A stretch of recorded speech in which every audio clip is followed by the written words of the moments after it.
Hello, sim racers, and welcome to Friday night's live stream. Tonight we're going to do some practice. We are having two circuits at a very strange format, but we will talk about that a little bit later. So first of all, let's start with, as usual,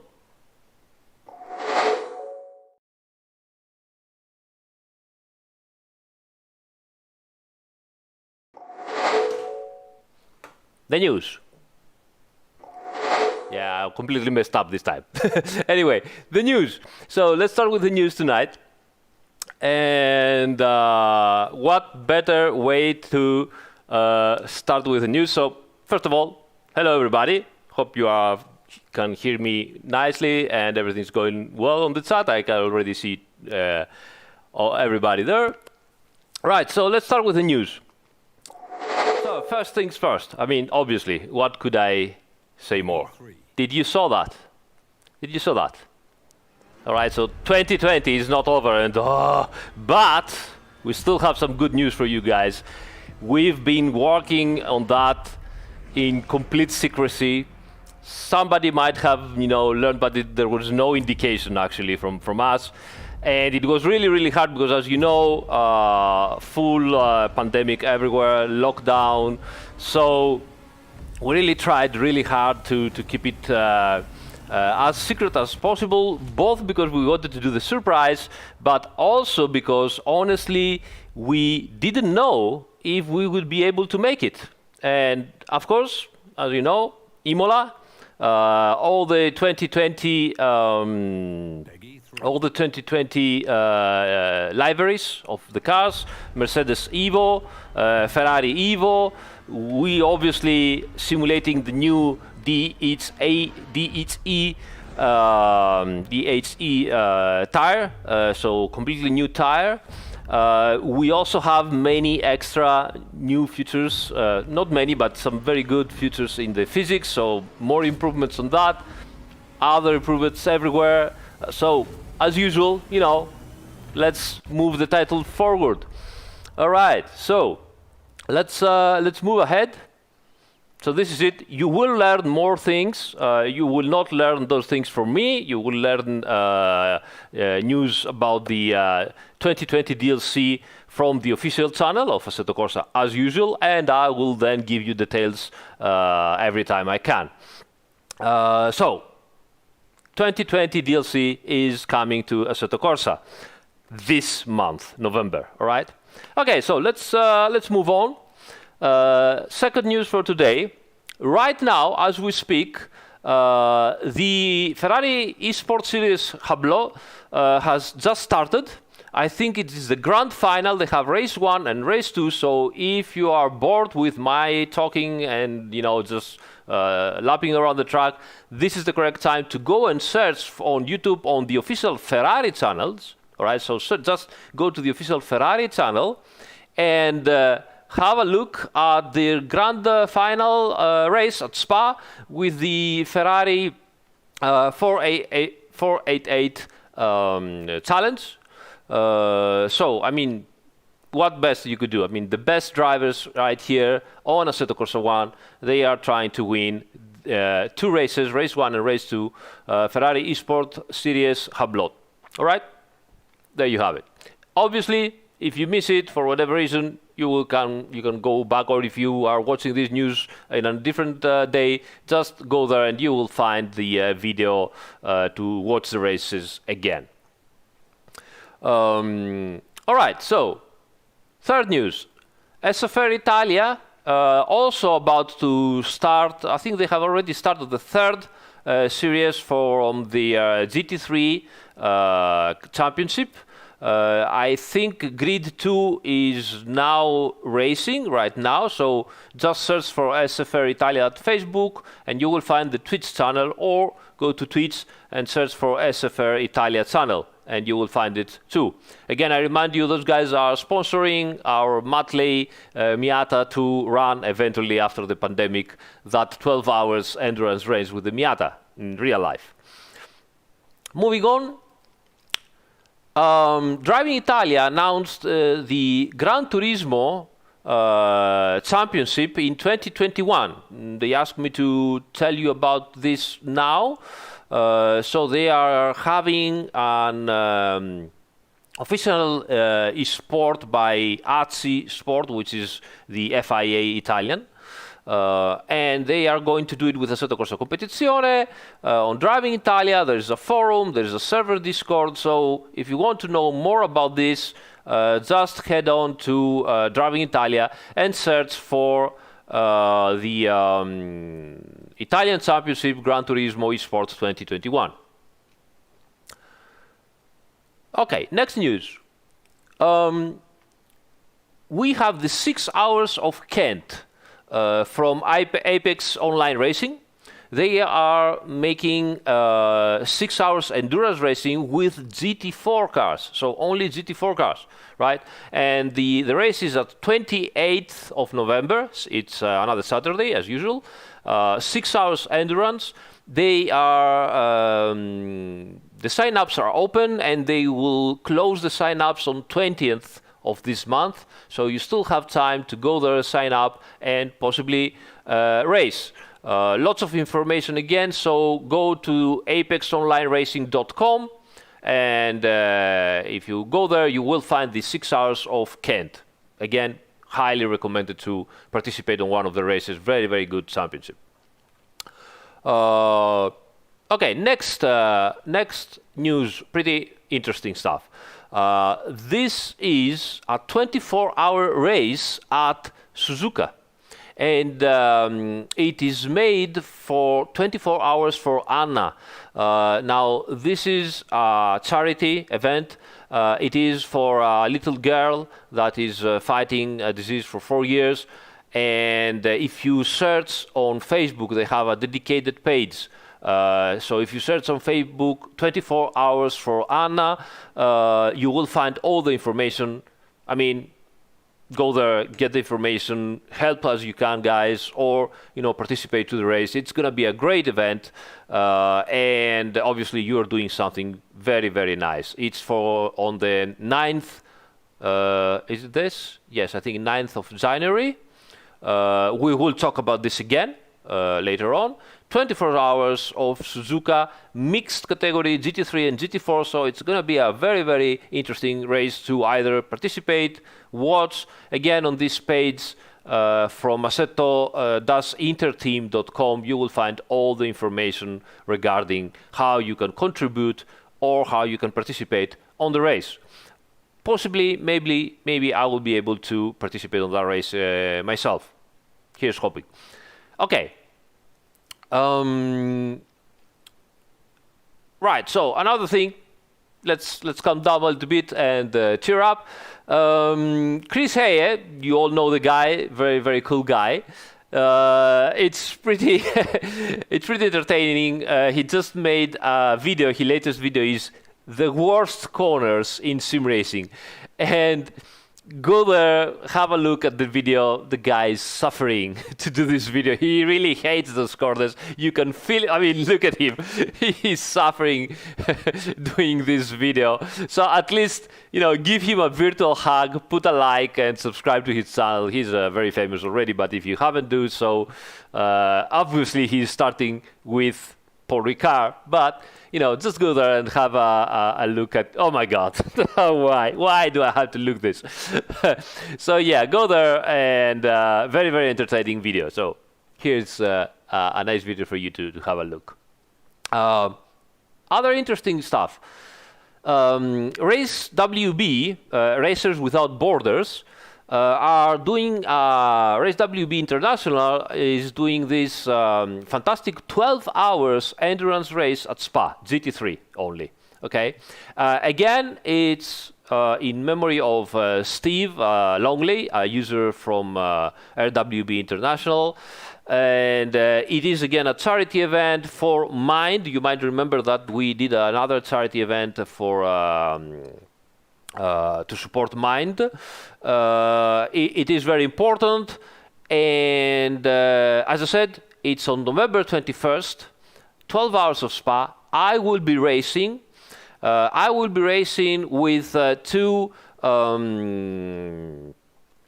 real drivers from actually not only are real GT3 drivers, but they are actually are also the actual ring taxi drivers on the Nurburgring. So I will race with Wilhelm and Oscar on that race on 21st of November, and from next week we are gonna start training about this. Obviously, I'm gonna be the slowest man in the team, but hopefully I will be consistent and I will help the guys to bring the car home and possibly do also a pretty good result if possible. All right. Okay, but last news for today, what we're going to do tonight, by the way, and what we're going to do tomorrow. So, as you might know, G2 Esports Racing, obviously sponsored by Logitech and BMW, they are doing their racing series, which has finally arrived to the grand finale. Grand finale is tomorrow. We have already the 4 winners, and those guys decided to do something special, pairing together the 4 winners with 4 influencers, I hate the word, YouTubers, and 1 idiotic developer, which is going to be me. So I've been invited to do those 2 races tomorrow night. The first one is going to be an eliminator race at Silverstone, which here's what we're going to do actually.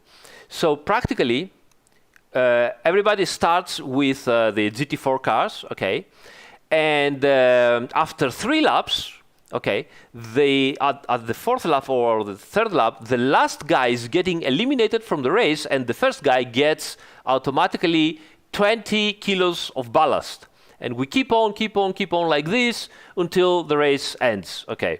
And obviously, there are points to be won out from the classification. Okay.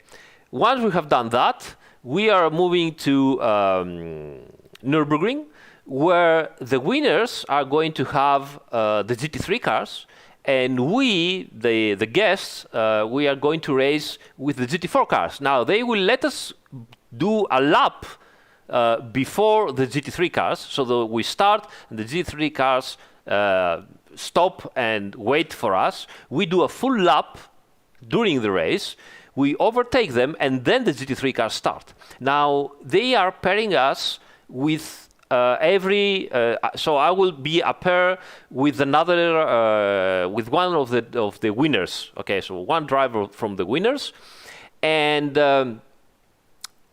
obviously the GT3 cars will come behind us and they will try to overtake us. It is for fun. They told us we should have some strategies, so possibly, you know, we have to let our paired driver to overtake us easily, but maybe give some difficulties to the other drivers. I don't know exactly what is going to happen. So yeah, it's going to be for fun. It's going to be, you know, to showcase to the people the title and have some fun together. It's an easy-going night. So this is what is going to be tomorrow. Obviously, I'm going to be streaming the whole thing live, as usual. I hope to survive somehow. I don't know. Maybe I won't survive at all. I don't know. But, you know, we might have fun. We're going to see. I have no idea exactly what is going to happen. Certainly something that I haven't tried before, so let's go there and do whatever we have to do. Okay. So, but obviously, to do those 2 races, I have to practice a little bit. So, this is it for the news today. Okay. As usual, I will cut the news and post it tomorrow. But for now, let's get back to ourselves and train for those 2 circuits. So tonight we're going to train for those 2 circuits. I have an idea to also do a circuit walk at Silverstone that we haven't done before, right? I don't know what you think about it, guys. Either we do a little bit of Silverstone walkthrough, so we can walk the circuit, and then do some practice. It is a little bit of a long circuit. I don't know if we're gonna have the time, but it is something we're gonna do. I think I'm relatively well trained at Nurburgring because we did the race at SSR with the Cayman, so I just want to see if I can arrive at some decent level of performance with the BMW. That possibly won't take too much time. I need some more important training at Silverstone because I haven't lapped lately with the GT4s there. So let's see what I can do. Okay, so from the chat I can see that everybody wants to do a circuit walk at Silverstone. So let's do this. Let's do this. All right, so Wimpai asked again if in the future other drivers would be able to change the current pit stop setting. This is going to be another drink game very, very soon in the channel. As usual, I have replied on that many times. I don't know yet, so I don't have a definite answer to tell you. All right, so let's close the window and let's go into Assetto Corsa competizione.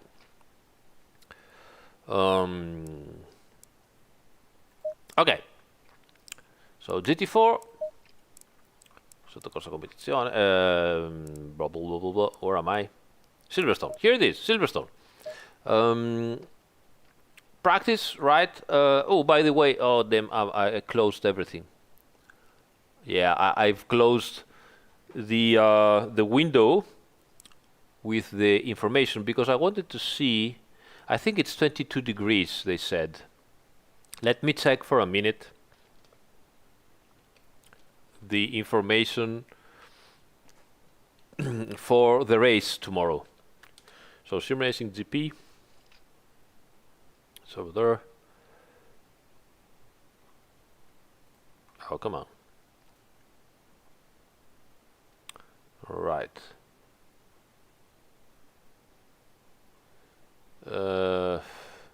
Events. Yeah, here it is. So Silverstone is event configuration. Let's see. Where is it? It's gonna be 25 minutes race and 22 degrees ambient at 70. All right. Okay.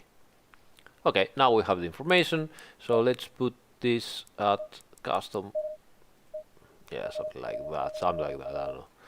3 and 22 minutes said like this. All right, good.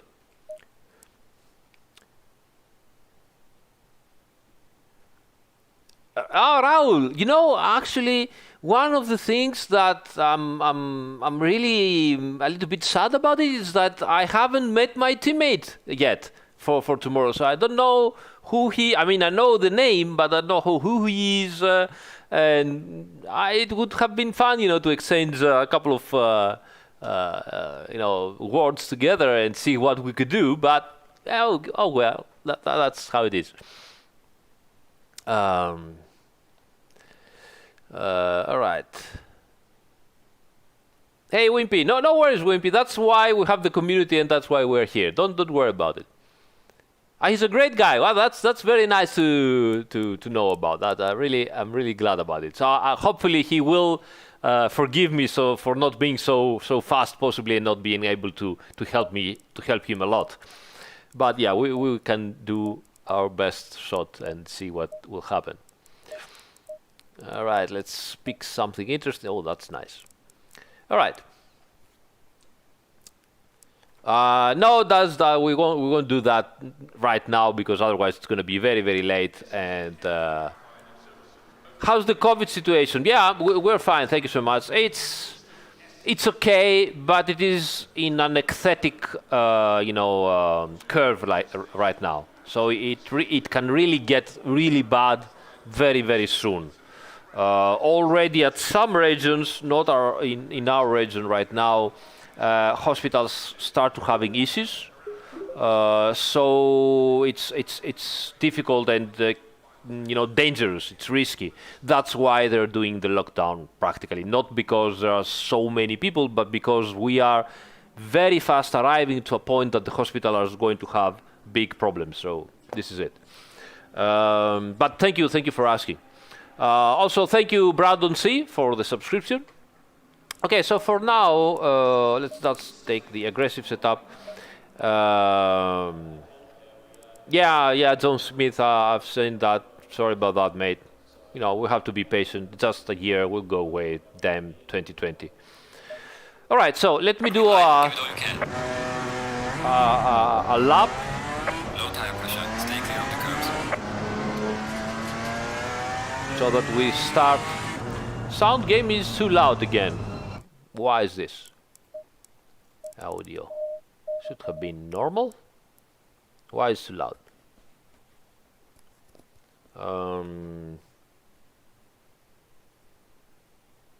Hey, Jav Speed, I'm also Lombardy. I'm at the Brescia. So let's see if I can lower a little bit the engine of the game. Let me know if this is good. It was okay.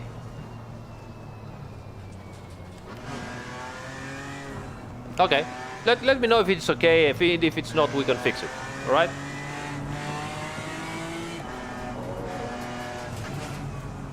Cool.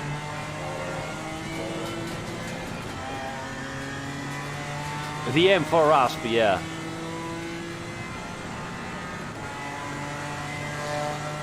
Haha, a Zap, right? Well, it's coming as Zap, to be honest.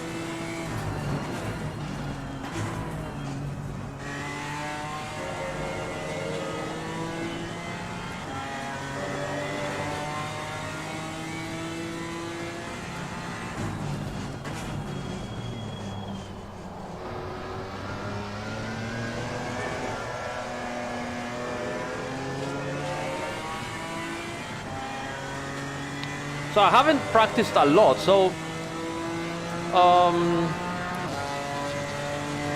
I don't know if I should do a couple of laps or start immediately with the circuit walk. I hope I'm not doing any errors while I will be telling you about where to brake and where to get in, but I guess we can do it.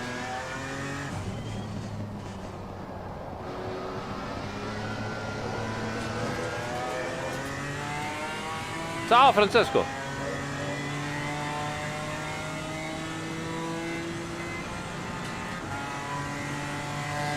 Yeah.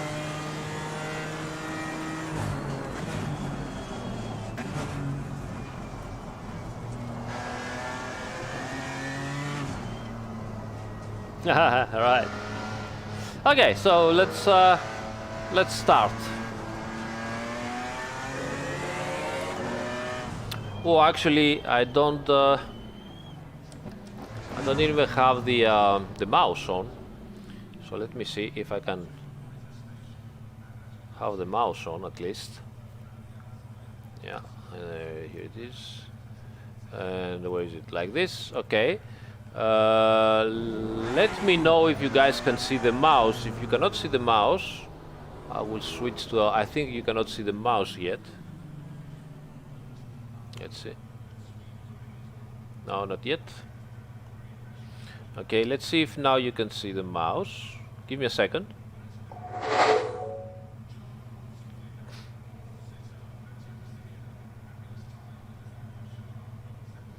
I'm waiting for the stream to catch up. Yeah, now you should be able to see the mouse. So let's move this. Hey, Brescia, Pavia, tutti vicini. Okay, right, mouse. Okay, so let's move on. Now, as usual, we will start from the starting line, which is somewhere around here. You can't see the lazy dev. That's unfortunate. Ah, damn it. Let's see. If I do like this, I guess you will not be able to see the mouse anymore. So what should we do? I don't know. Let's see. Yeah, mouse. I'm here, but mouse is gone. Ah! How are we going to do that? I have to fix that right away. Let me check. Maybe I have a possibility. So, and this, like this. Point with fingers. Right.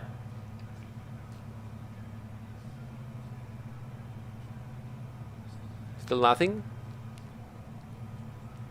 Ah. I will make it. Give me a second. So desktop, webcam. Maybe now. Oops.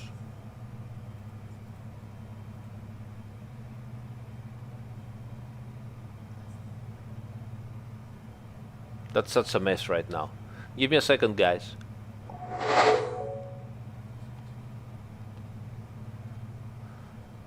That's really a big mess.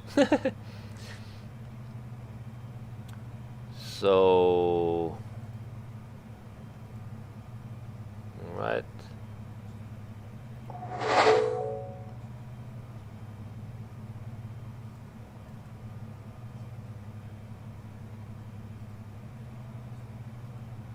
Why it doesn't show the webcam?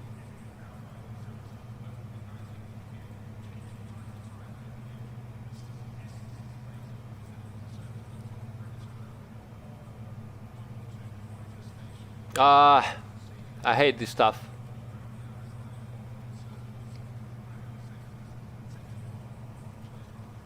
Okay, you know what? I will do something different. So let's go here, like this, duplicate that.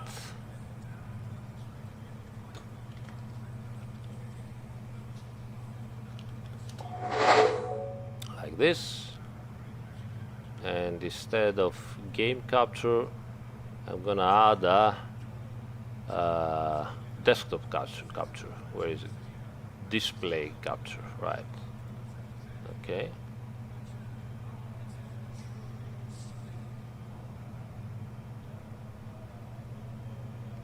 I think that is good. That's no more.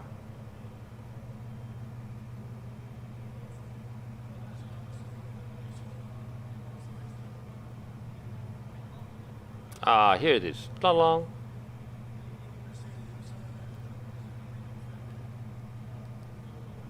How to get OBS? I think I fixed it. Yes, I think I made it. Yeah. Okay.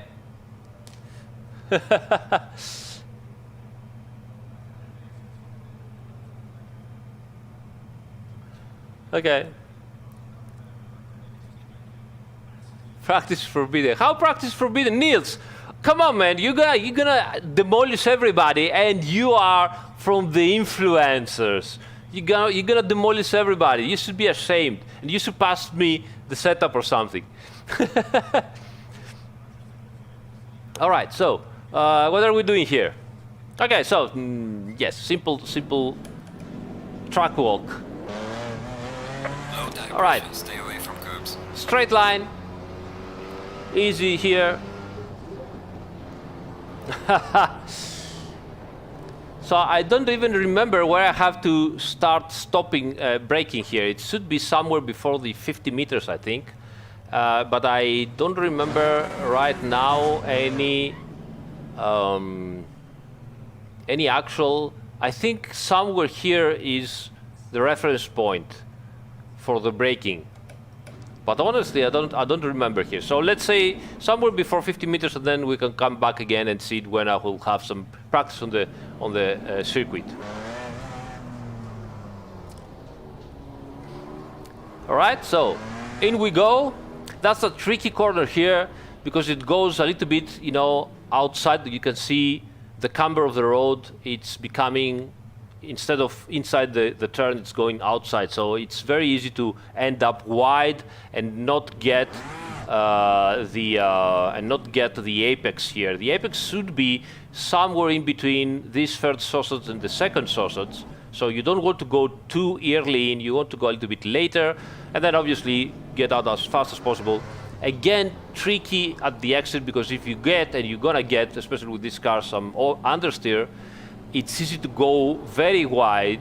There is no big deal, but you're gonna end up outside the road, and there you're gonna get a penalty for track limit. So this is a problem here. So again, stay. You know, you have to not go too wide here. So you have to be very careful with how is your line and your trajectory, and how to apply acceleration and not go to extreme understeer and outside the road. Right, now this particular side of the road, why it is so important to get out fast? This is way uphill. It's quite uphill right now. It seems like to be normal, but it is really uphill. Let's try and see from the outside if it's possible to show you how much uphill the road goes here. So as you can see, it's not flat at all. It's really going quite uphill. Let's see if, usually by lowering the field of view, you can understand much better how much the road is going uphill. See here? It really goes up.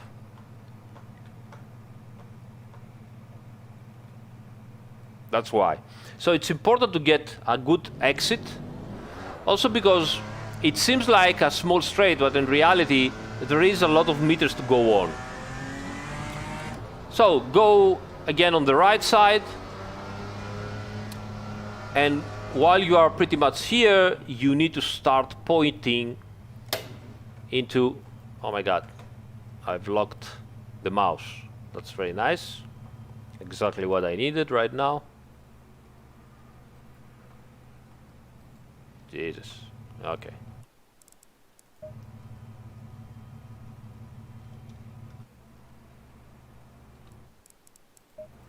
Okay, I think, okay, mouse unlocked, finally. Today we have all the stupid problems. Anyway, let's move on. So you really have to start looking here. You cannot stay with your eyes looking around here close to the car. You have to look far away, because this first apex is very, very important. You get this turn right and the second one, then everything, you know, comes together. You mistaken the line for this first part, then everything falls apart, and you're going to lose a lot of time into all those practically 1, 2, 3, 4, 5 corners. Okay, so you have 5 corners that you really need to get as good as possible. So you need to be very, very close, even, you know, get very on the curb here. It's quite flat, so there's no real problem to unstable your car, but you really need to take it, you know, as straight as possible, like this. And then cut instantly into this. Now this is pretty tricky. This is flat out, no problems. Now you have to go down to a gear like 4th gear here, and then try to put your right wheels on top of the sausages here. You really have to cut this. Some people manage to cut it even more and go to the grass. It's very important to go here already pointing over there. Okay, so you have to have your car pointing as right as possible, because this is an actual turn, and to do it properly, you need to be already. So you downshift 1 gear and then you go flat out. Okay, you should be flat out over that curb. The car will bounce around and maybe jump, but if you are flat out and you're not, you're having the correct line, you won't have big issues. If your line is wrong, you are going to end up very wide, so you will be first to lift your foot from the accelerator and lose a lot of time. So this is really, really important. We're going to do it again afterwards. Well, now we'll try to train, and we're going to find out how we can do it better. But the line here is extremely important. You cannot take it flat out, at least not with this car, I think I remember. With the GT3s, for sure, not exactly flat out, so a little bit a tab of the brakes before that, but then over the curb, flat out. And going over the curb will also help you to rotate a little bit the car. And if you have done everything correctly, you will not end up outside of the road and over that curve, but you will end up somewhere around here, and from then on you can again brake if necessary, possibly downshift one more, go over the curb again. You need to be on the apex over the two sausages again here.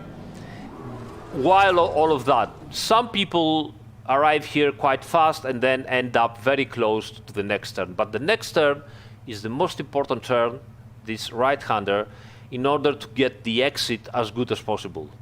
And that exit, since the last turn is flat out, that exit from the last right-hander is extremely important to have the speed for the very long straight that follows. We have a very long straight that follows afterwards. So try to stay not even to the middle of the road, if it's possible, but a little bit to the left, and get the best possible trajectory and line for this right-hander.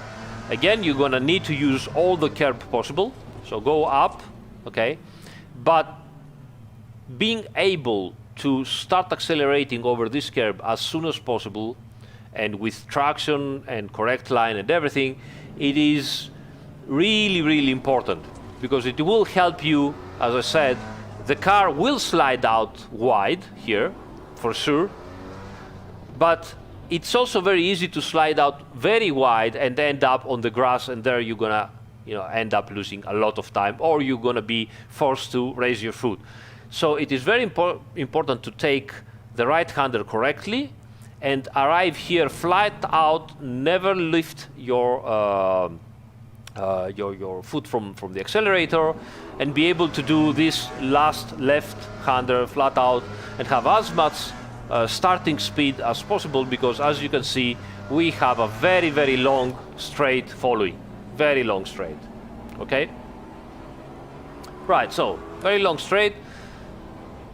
Look as far as you can, okay, and point where you want to be at the end of the straight. Don't go like this, right, or don't stay here and then go like this. You're gonna do more meters, so it's better to move slowly from the exit to the braking zone by looking as far as possible and doing the diagonal line.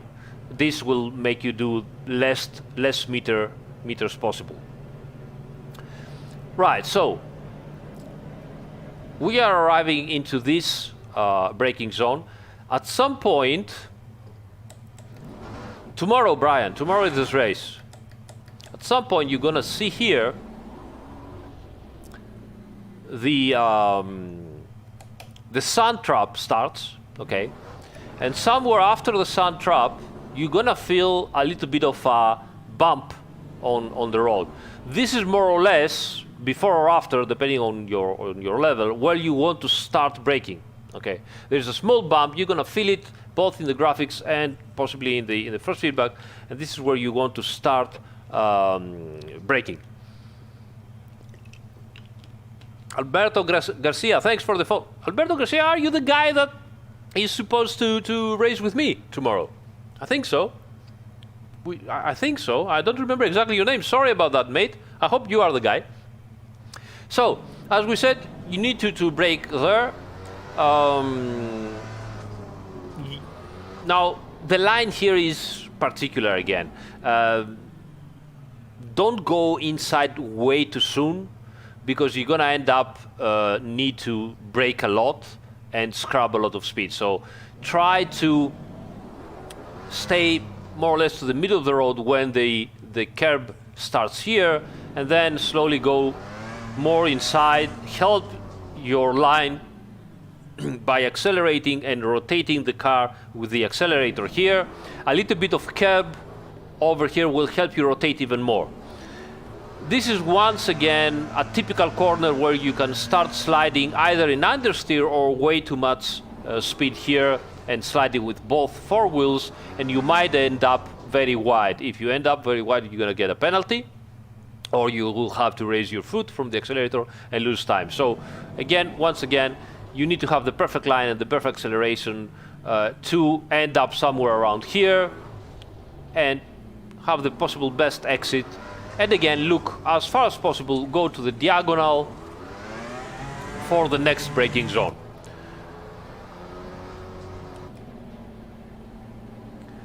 So diagonal here, this is easy, no big deal. The curb starts here, and this is where your braking reference point should be. Again, as usual, while you're starting and maybe you do not feel so confident with the braking zone, brake a little bit earlier, and as you practice on the circuit, you can start braking right on the start of the curb, or the outside curb, or even just a little bit later. What can I tell you about this first part of the chicane? I've seen many people, sometimes I also do the same error.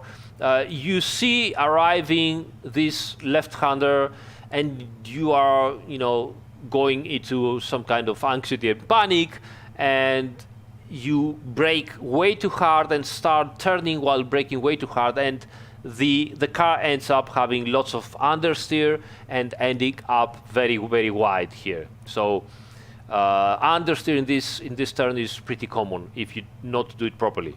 So what you need to do is brake as straight as possible. The curb here ends. This is where you, even if it feels too fast, you need to start already modulating your brake pressure. So lift your foot slowly from the brake and start turning in.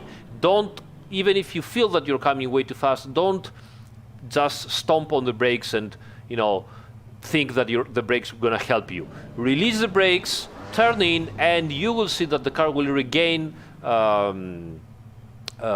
grip here and turn in. Why is this happening? It is slightly downhill, so you have more weight at the front tires. More weight at the front tires and even more braking. The tires cannot stand all that load, and at the end you start going in understeer. So release more braking pressure than what you do normally to turn in this turn. Okay, it's pretty important. Now, after this, usually you're gonna end up wide. Try to not end up extremely wide. The next turn is a turn that you can cut quite a bit, okay? But you really need to have a good line here, not cut extremely, because you're gonna end also a lot on the grass here, and this will make your car jump. And you need a wide line to get as much traction as possible, because all the speed that you get from here, okay, can end up in oversteer. Okay, and while you are in oversteer, it's spectacular, everything you want, but you are losing time. So try to avoid the oversteer by doing as wide line as possible. Work a lot with the steering wheel if you need so, to avoid the oversteer and give more traction to the car. Because again, as I said, you get the speed from the exit, and the next turn is flat out. So as you are arriving towards the end of the curve here, you start turning, look again as forward as possible, do a wide line, and if you do so, a wide line, you will be able to take this turn flat out. Again here, avoid the oversteer, okay, because you have enough torque and power both in the GT4 cars and in the GT3 cars, and that can, if you overdo it with your steering wheel, since you are already flat out on the accelerator, that can rotate the car too much and provoke oversteer. Avoid the oversteer at all cost, and try to have a wide line and get advantage of the traction, because as you can see, we are still accelerating and there is still a long straight line to make the lap time here, okay? So as flat out as possible, as small oversteer as possible. Bring the speed out of here. Hi, Michael, sorry about that. All right, so this is again easy to approach because the reference point is the start of the green outside the curb. So you can see here the green tarmac, the green cement outside from the curb. This is where you start braking. Sorry about that.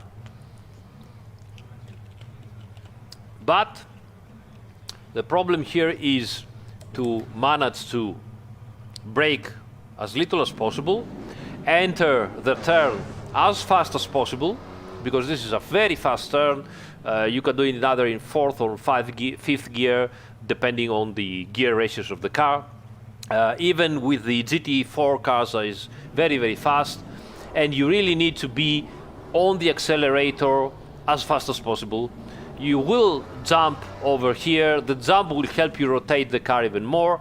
Again, don't overdo it because the grass is not forgiving. So don't overdo it, but you need to go over the sausages over there. And here's the trick.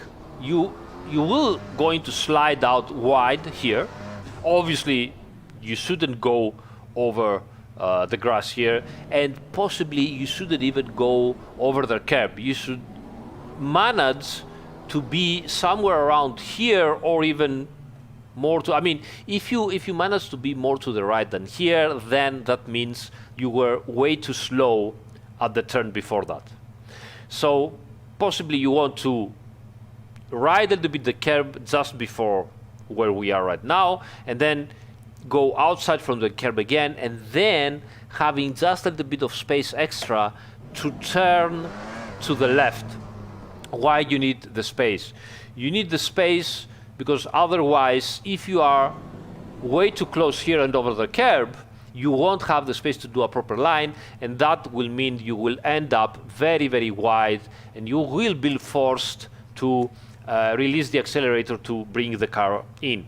This will cost lap time, and usually you have some guy behind you waiting for an opportunity, and I'll tell you in a minute why. So, as I said, try to not be on the curb, try to be somewhere outside from the curb so that you have just a hint of an extra line to do, a little bit wider line. So go in now here. You cannot go over the curb here because the grass will make you lose a lot of time. This should be all flat out if you do it properly. It will understeer, you will end up wide here. Keep on turning, don't go straight here. Keep on turning because you need to watch and look away, and this is where you want to be, okay, for the next turn. The start of the curb, again, is your braking reference point. Now, this is a very important braking. There is a lot of space here, and this is why there is a hairpin after this, and this is why it is an opportunity to overtake. So if you are ahead and you are first to lift off your foot from the accelerator, the guy behind you will grab the opportunity and try to be faster than you, go on the side either left or right from you and try to overtake you on the brakes. Okay, so you need to arrive here flat out as fast as possible. Now, as I said, the start of the curb is a braking line, but you don't have to go, obviously we're talking about if you're alone, you don't have to go over towards the turn. You have to stay outside. So you need to do something like this. Let me see if I can show it to you. So here's the turn, okay? Now, you shouldn't go like this, but you should try to brake late and go straight. Oops, that was bad. Sorry about that. Like this. So you need to brake in a straight line and go wide outside like this, and then turn in. That's the correct way to brake later, okay, and get the correct placement on the road so that you can do a wider line for the hairpin, okay? Because if you end up braking straight and you end up here, obviously you need to be slower to turn in. It's a good defensive place to be, but if you're alone or if you just want to go faster, you shouldn't be here, okay? But you should be here, okay? So brake straight, going wide from the opposite side of the turn, and then turn in, okay? So we are going to brake straight here like this, as straight as possible, braking, braking, braking, and you will find yourself somewhere around here, and now you can start turning in for this turn. This is a relatively slow turn.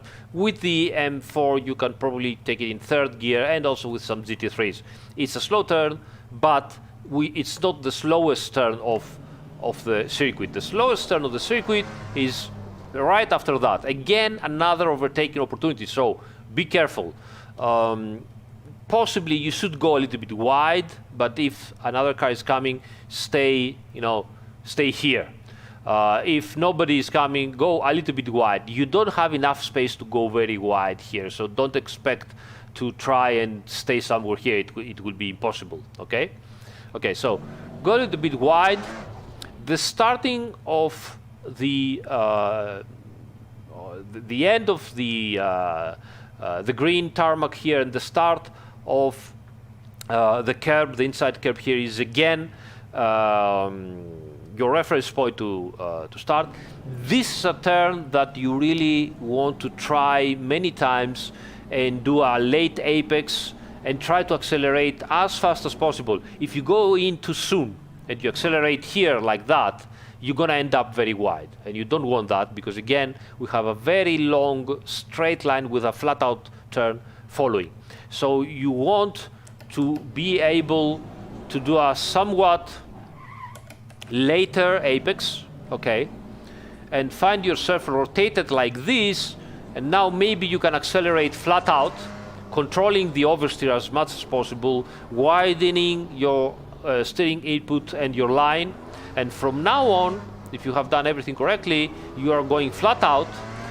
Next turn is flat out easily with pretty much all the cars if you do the line properly. To do the line properly, you need to jump a little bit over here. With some GT3s, it might be easier with some cars, less easier with others, because some GT3 cars might do, they are more powerful, have more traction, and you might end up in understeer. But pretty much with all the cars, you should be able to do it flat out. Again, be careful on the line, and if you are careful on the line, you should be flat out with no problems. All right? Okay. So flat out again here, and as you can see, another long straight. Another long straight follows.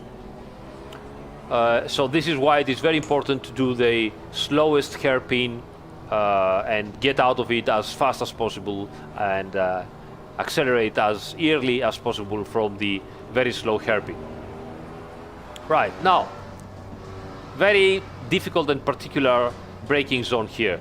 Now, the reference point is somewhere after the start of the orange guardrail here. Again, some people, are used to brake just a little bit before the turn billboard here, but as usual, it's better to find other reference points, because you know what's going to happen. They will gonna, put down and destroy that billboard after the first lap probably. So don't get as reference points this billboard. This is your reference point. So guardrail turns orange, almost red, whatever, and I usually go through that and start braking just a little bit later, but try it and see how you feel about it. Now, I start braking straight because of my limitation in driving. There are a couple of ways to do this turn properly. I've seen some people going quite straight here, like this, and then turning in, Oops, not so far away. But they do go a little bit straight and then turning in. I prefer to go a little bit straight at first and then start going towards the turn earlier, okay, by modulating my braking pressure. I don't know which is the best way, to be honest. I feel more safe doing, the safer mode, as I said. I mean, going, even though it's not properly correct, I go towards the turn a little bit earlier. So here's how I do it. I will start turning in slightly, don't overdo it, somewhere around before the billboard. Obviously, I know how to calculate even if the billboard is not there. And I will stay here, okay. I will keep on braking quite hard until here. Now, arriving at this, let's say, first apex, I won't go to get the apex, I will stay a little bit wide. So somewhere around here, like this. And at this point, I will start modulate a lot the braking pressure, a lot. I will keep minimum braking pressure here. And once I'm off this first apex, I will turn the steering wheel even more and either really feather the brake pedal or completely go off the brake pedal to help the front end turn in. All right, and I will go over the curb right here and on the green part. If I do everything correctly, my left wheel should be over the green cement, and this will give me the correct line to, while I'm at the end of the cement, to accelerate, rotate the car on the acceleration, and end up around here. Now, again, don't go over the curb over here because you're gonna have issues. But it is true that you can really go quite wide here, okay? And you can really also brake quite late here, even if you are, arriving full acceleration. You can brake like just a little bit before the turn starts here. You can start braking maybe when the asphalt ends. You see that black tarmac here? When it ends, you can start braking here and then, try to move forward and forward.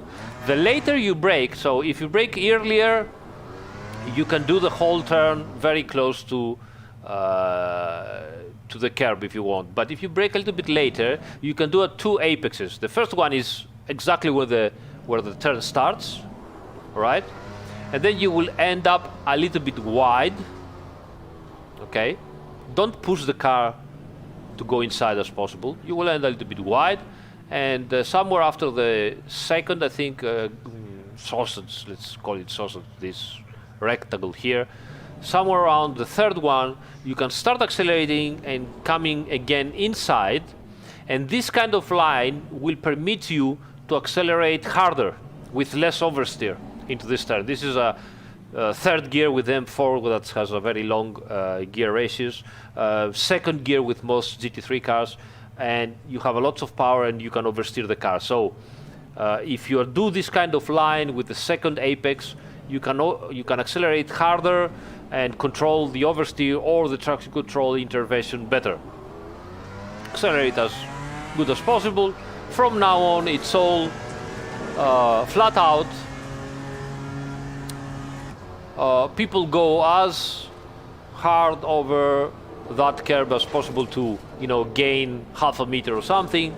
Switch yourself as you know, and this is one lap at Silverstone. So this is it. Well done, mate. This has been your personal I best. do understand it's not the perfect circuit walk right now, so I will start doing some practice right now. At the end of the practice, maybe we can watch a couple of replays and take some reference points with better precision. And maybe when I cut the video, I will, put together the two sections. All right? All right, so let's go back to the garage and let's see what we can do.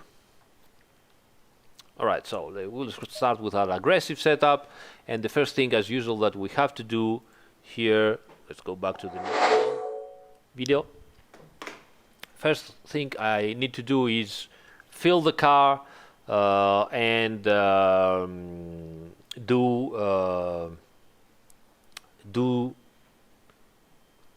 some lap time. I don't think I'm gonna do lap times now, but at least fix the pressures and start working on a setup and see how we can improve this.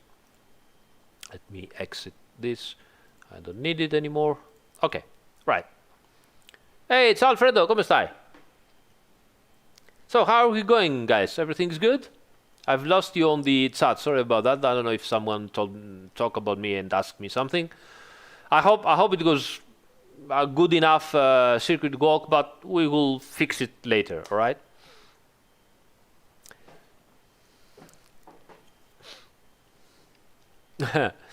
All right. Hey, Santa. Manit gaming. Ciao. All right, so let's do some practice. 23, 25 degrees track. Let's try. Ah, yes. What time is it? I didn't fix the time, so let me go out.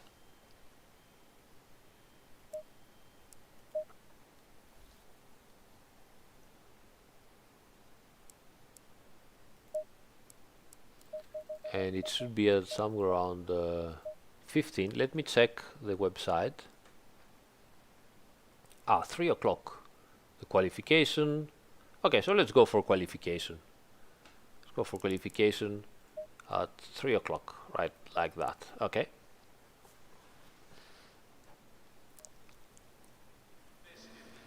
Tortellini, they work a lot on the bump stops, a lot. They always ride them, but when and how and at what stiffness, it's a big secret and lots of work for every team. They cannot, do without them, and you know that very well.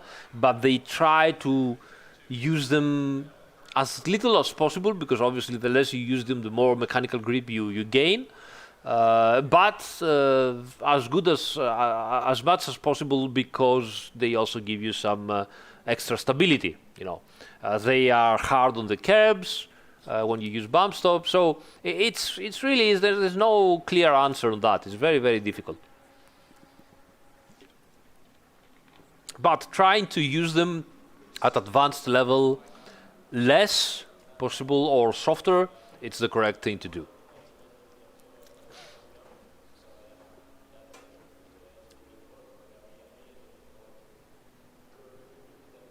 Haha, CC driver, couldn't agree more. Okay, so aggressive setup and just let's do a couple of laps. I'm pretty sure I'm gonna suck. Actually, you know what? Let's instantly go down on. Let's do something like 30 here. For bumps, draft speed, no, not really. I mean, I don't know, it depends on your level, but...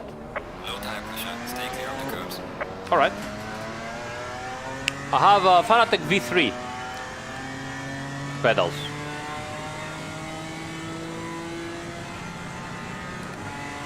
As we said, over here. Ooh, understeer. Yeah, but very cold tires, so let's wait.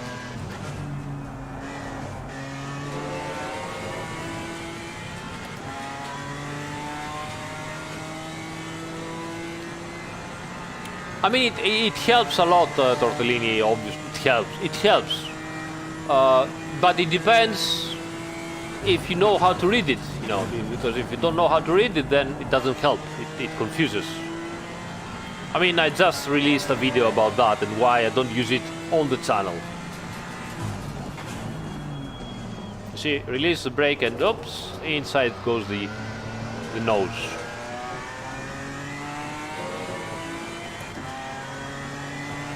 Oh, flat out. Flying Fanatec 53 pedal. No, not flying, moving. Come on, it's not flying. That is very slow here. Look at this, going wide, see? Then release the pedal and in you go with the nose.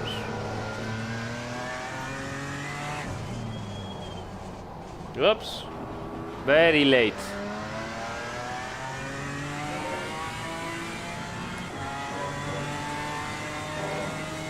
Yeah, the car practically, the BMW M4 has practically flat torque from something like 2,500 RPMs, completely flat, up to 500. It's the same, nothing changes. It's just a flat torque curve like that. Boom. So you can just put, you can use practically two gears, third and fourth for all the turns. That's it. Ooh, bad here. Okay, but I do have lots of understeer at the front, especially at turn in. So hopefully we can fix that.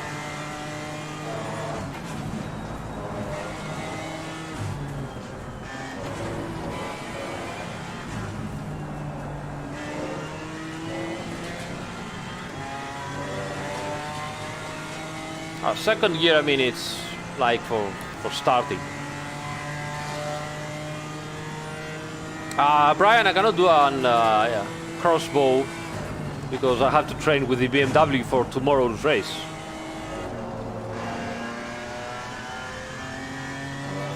Downshifts are pretty nice.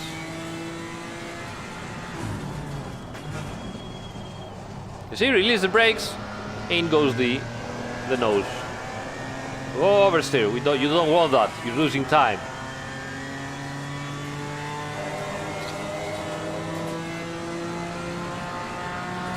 Oh yeah, for sure, Brian. I mean, later on, absolutely.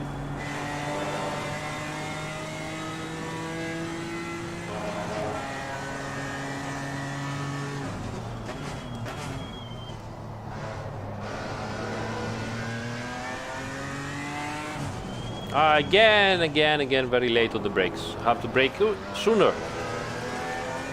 But let's do 2 laps or 3 laps and see how our pressures are going. They seem still quite low.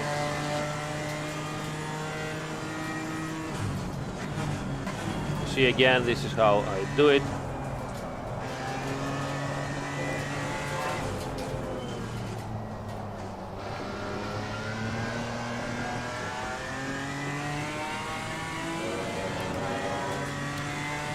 Stiff, yeah, front probably too stiff. Car is also quite front heavy. That goes a little bit better. The tires are coming up, so.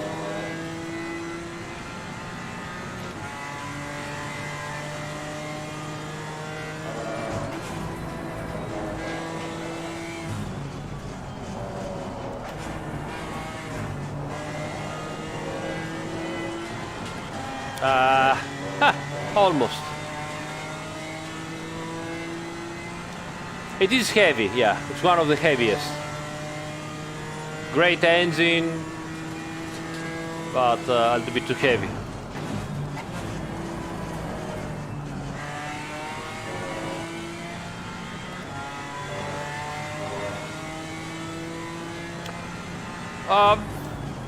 Well, now, oops. All right, yeah, minute. See again, release the brake.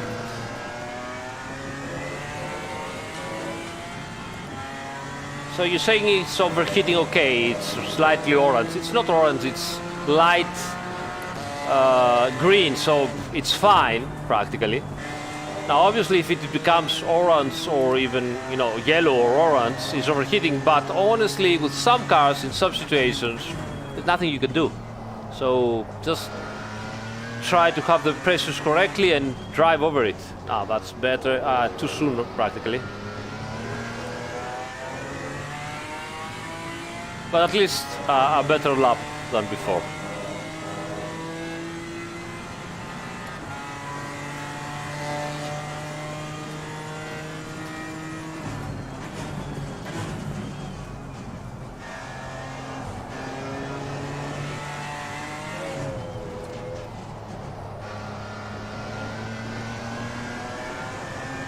The rotation on acceleration is very good.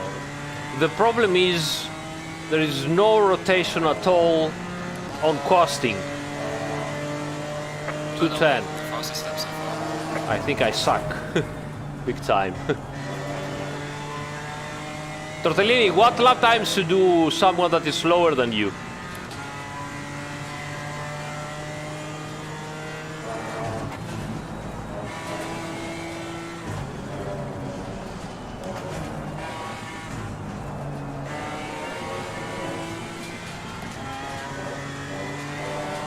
Are we gaining? No, nothing.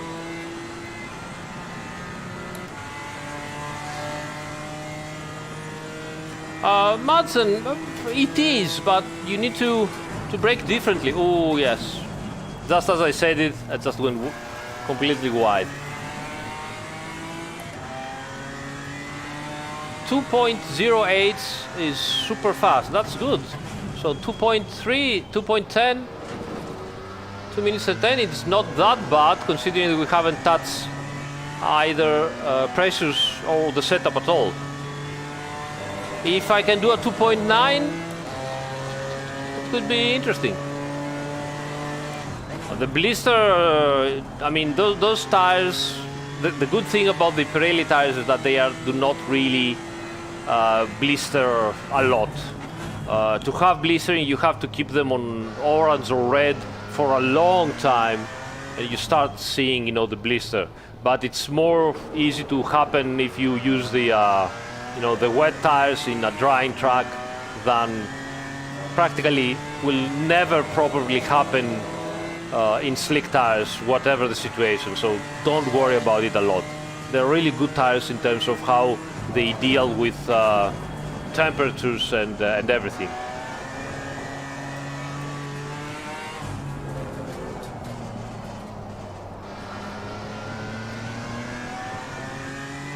All right, so the pressures are in.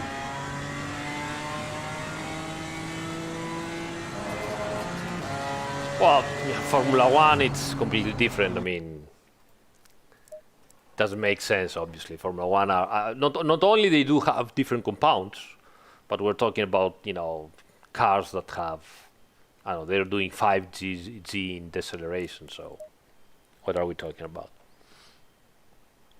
Obviously, they're not the same. They have nothing to do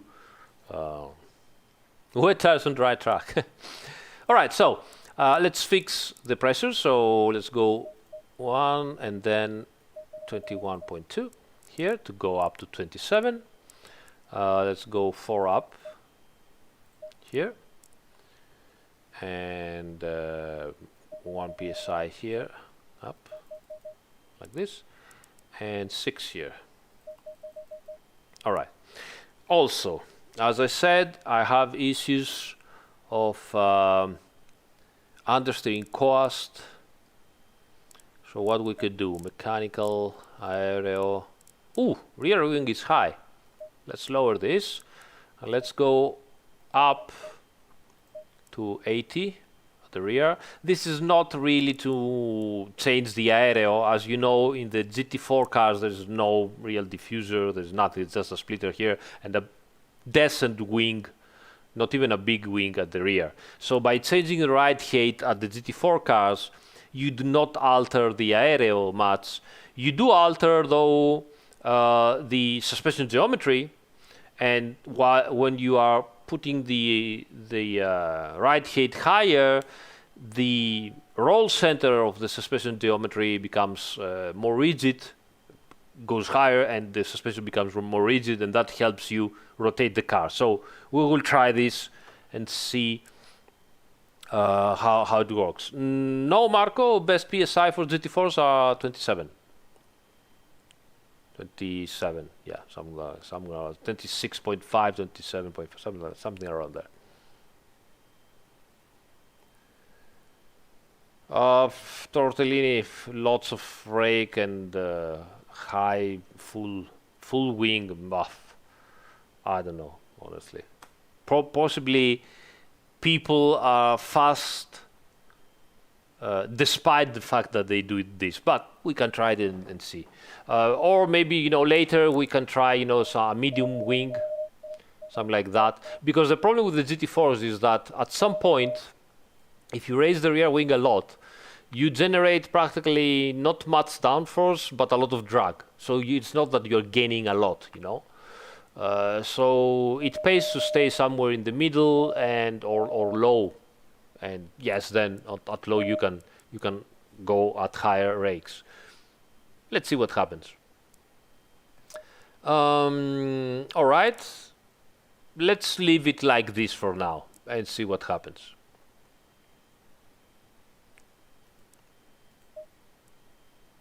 Okay, let's go. It would be nice to do a 209.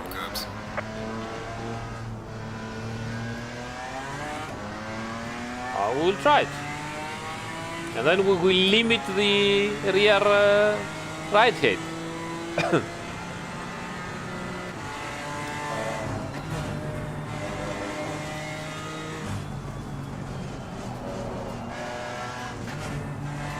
Ah, that's better now.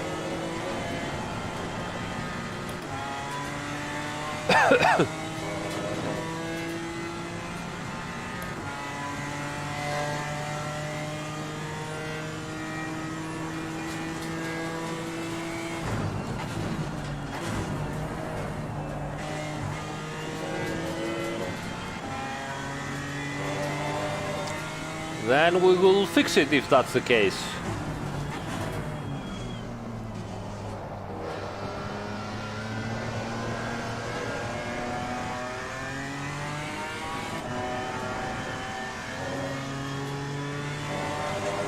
Because one of the things that we always try to see if there is any exploitation of the physics and try to fix it. That's how we do it. So thanks for the info. Well, the turn in right now is very good. Don't worry, I have my own whistleblowers. Don't worry about that. And obviously I do it myself.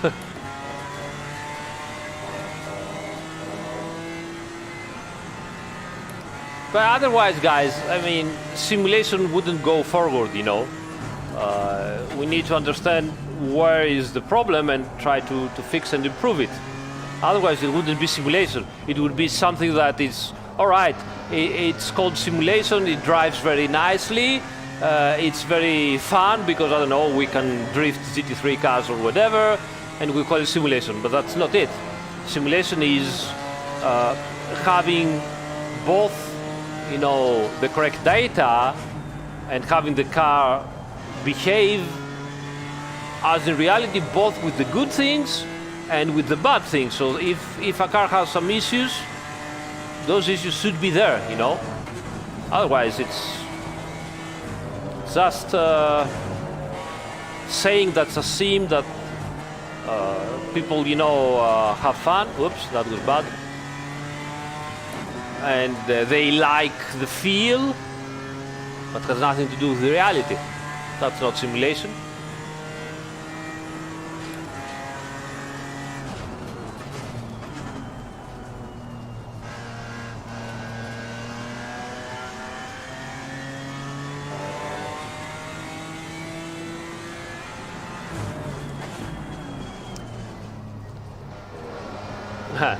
Well, Tortellini, the thing about the toll is a little bit different. There will always be some strange setup in sim racing, and I'll tell you why. In real life, when you have a very limited amount of testing time, and also, oops, I'm driving really bad. And you also have,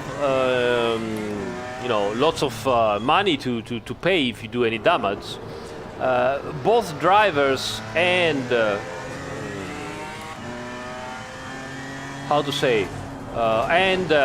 engineers try to stay by the books. Okay, so we know that thing works. Let's move around the thing that it works and see if we can make the car faster.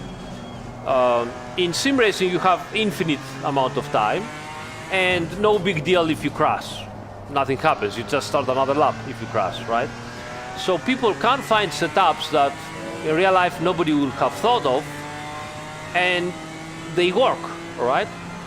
And it turns out to be fast. So this will always happen in the end. Okay, this is something that it's always going to happen.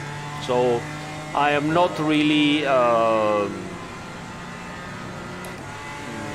very worried about some kind of setups like, trying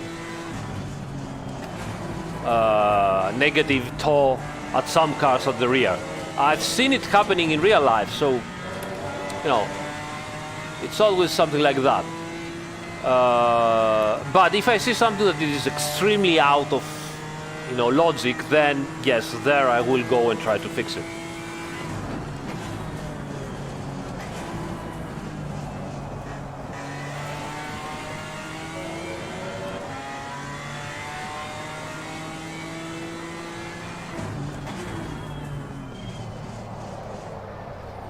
Very bad driving.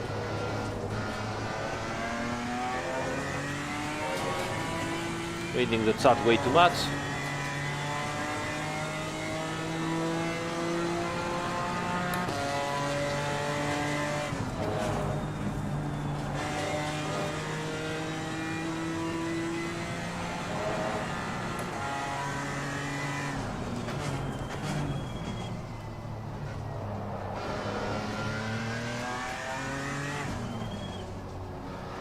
Whoa, curb. Sausage. Ha! Drink! We bring you the small Nurburgring. I don't know if you know, but Imola is called the small Nurburgring. Tofini, non ne ho idea.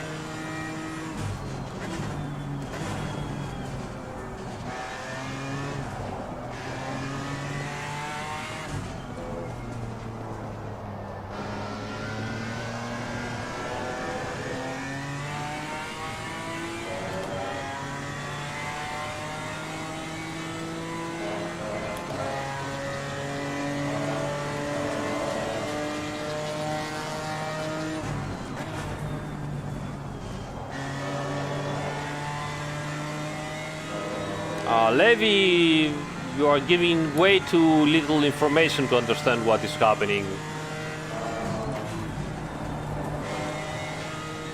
Might be the weather, might be so the pressures, might be the fuel load, might be a different racing track, because the same Silverstone in 2018 and 2019 has different grip levels, so might be everything.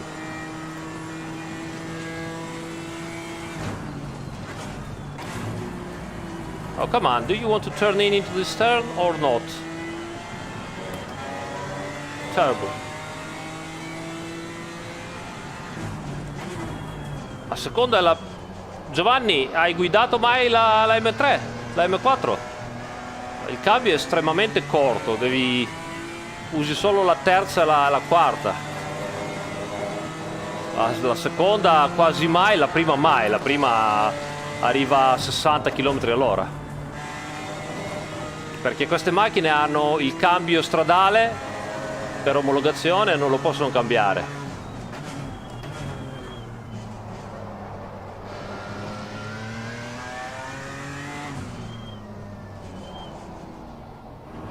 I don't know what happened, but the pressures are quite bad. Oh, the turn in is not that bad, but I'm also driving badly right now.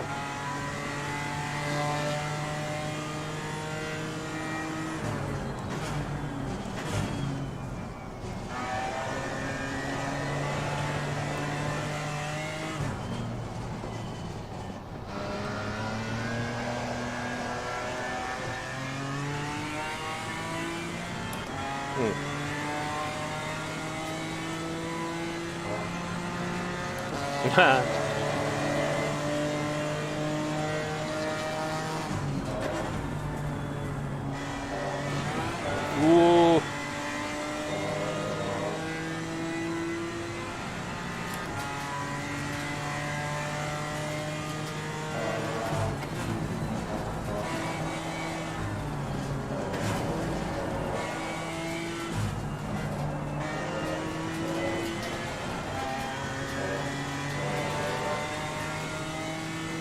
You need to concentrate on those turns because otherwise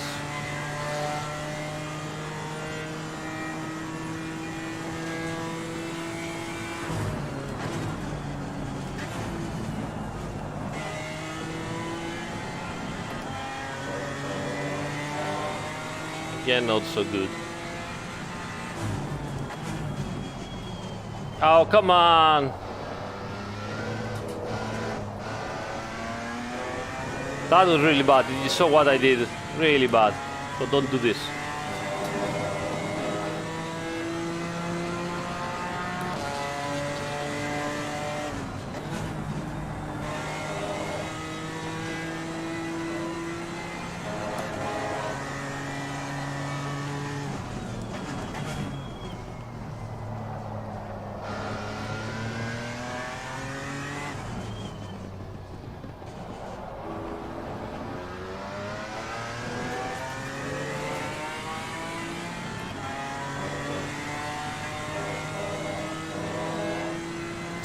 Christopher, what do you mean by accidental exploits? You mean like things like, I don't know, put everything to maximum or minimum value and go faster? No, there are no things like that.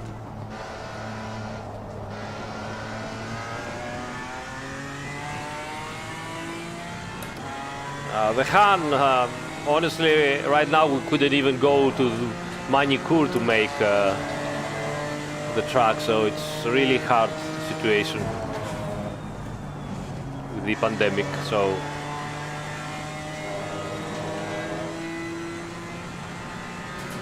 the rear wing has, you know, still its logic. So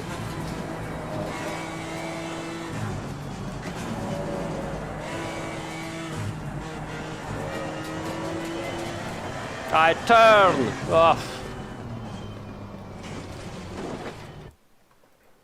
I don't like it. Ah, no, Christopher. I mean, we don't have this kind of exploits. You have to drive properly. Yes, of course, you can downshift to rotate the car, but not in the way that I've seen that they're doing it in. I mean, oh.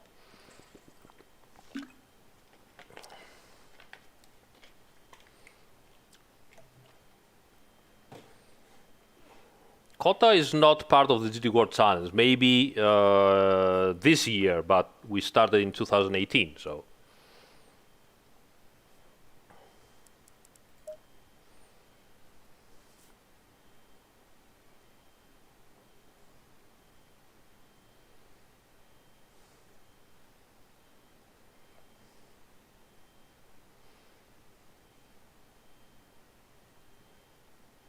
Having issues following you guys, you are talking to 4 or 5 things different altogether.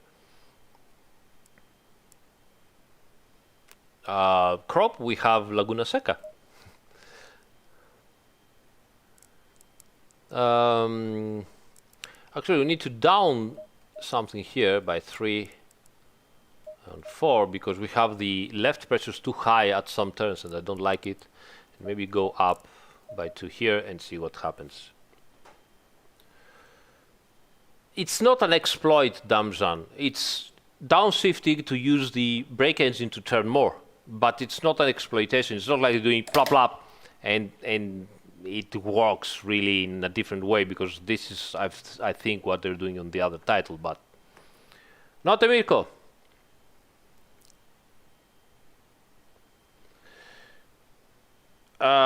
It's not possible, Tortellini, actually, because of the amazing amount of CPU that you need to calculate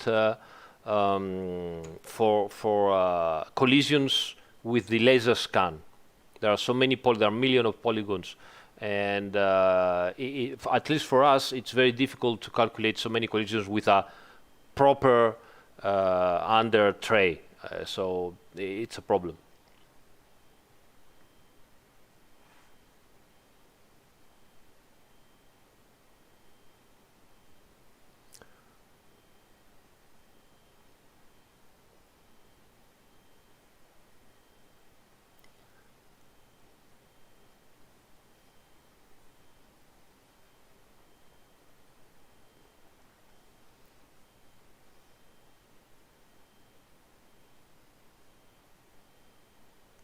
Yeah, it would be quite important also for GT3 cars, but it's not something we can do, unfortunately. All right, so let's see. Let's use a little bit less tow here, something like 0.5, and a little bit more. Sorry, wheel rate at the rear.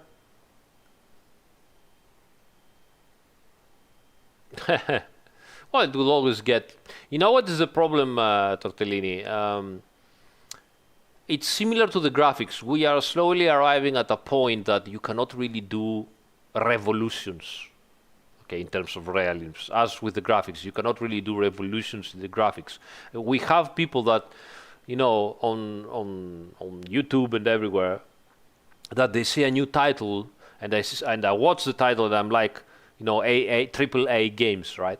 And you're like, oh my God, look at those graphics, because I know what it is. I mean, I've started with a ZX1 Spectrum. It had 1 kilobyte of memory, all right? That was my first computer. And we were doing text adventures, right?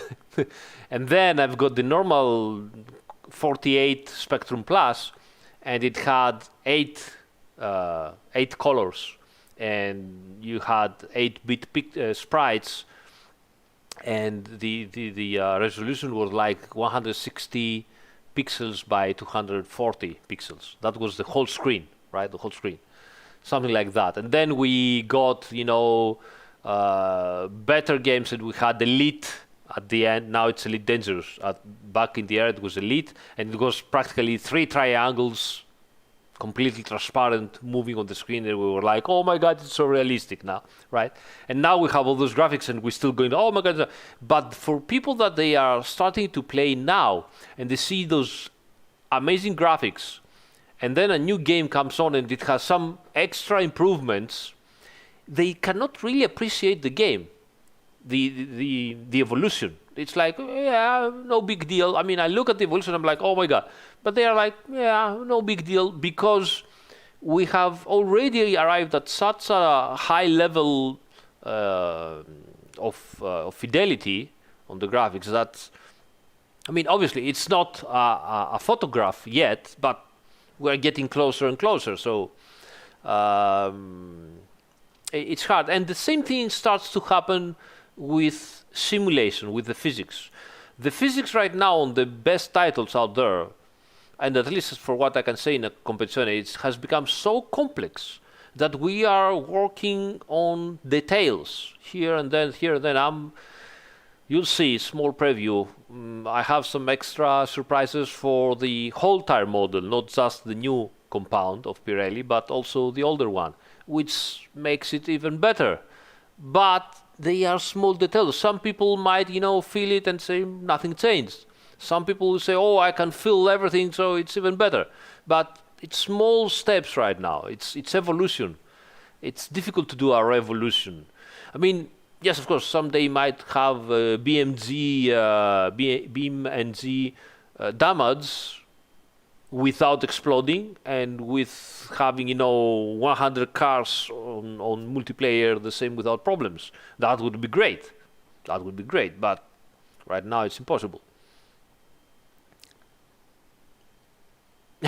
Yeah, true, Drift, yeah.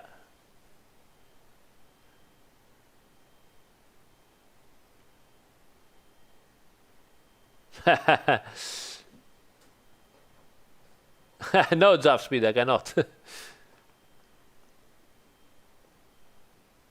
Yeah, exactly, Tortellini. Exactly this. Exactly as you said. All right, so let's do this. No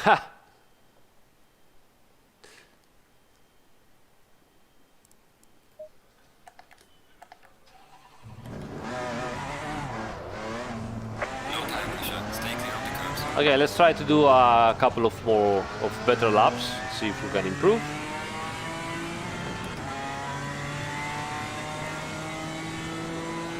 Imola launches this month. I don't know exactly the date yet, so I don't know what to tell you, but this month for sure.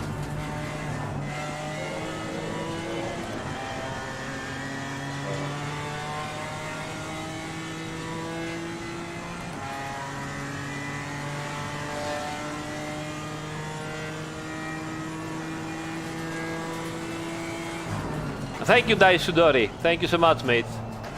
We are very glad that you guys appreciate it. It's been really hard because, as you know, we are working very hard on the British GT update and DLC, okay, which includes 3 full tracks plus deliveries and everything. They are amazing, and we are working really hard to deliver as soon next year as possible.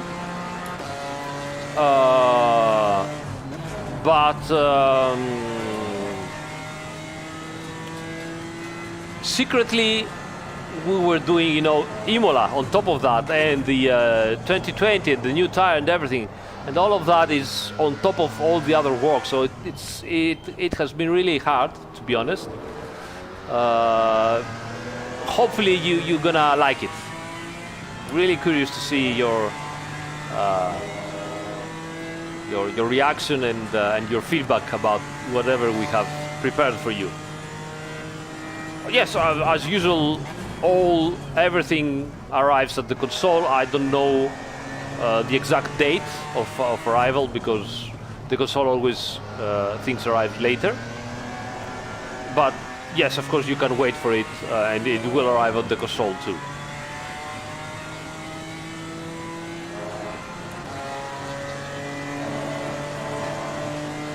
Thank you, Dungeon.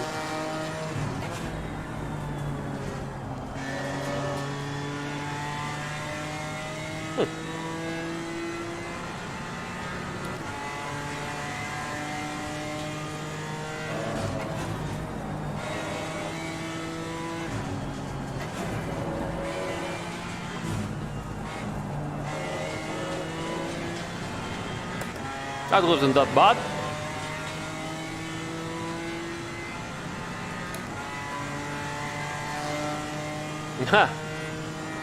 Ciao Fausto, grazie.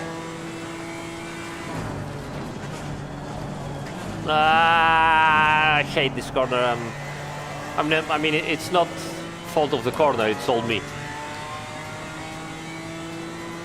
Obviously, if you read in the chat, it's not like the car is gonna brake and turn all by itself. It's not a Tesla.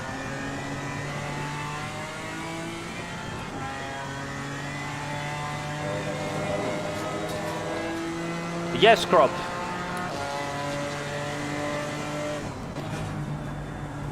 Obviously, we're gonna do a full live stream explaining everything about the new cars and new tires and all the other features and the track and everything. So stay tuned for more, let's say, as usual.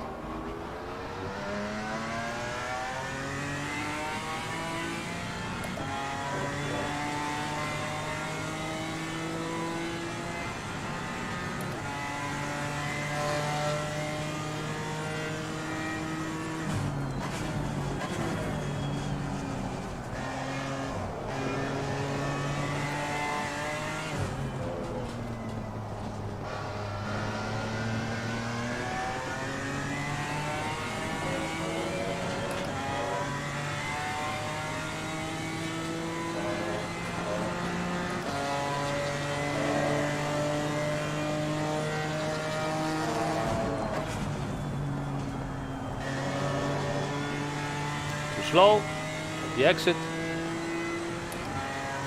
No hits, it was impossible to scan Manicurs, unfortunately. Just out of reach.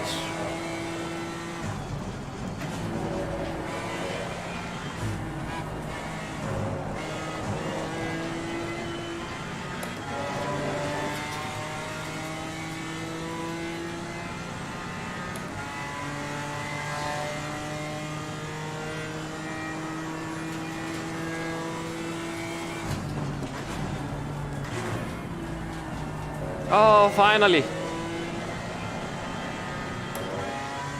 And of course I've completely messed up the exit with unnecessary oversteer.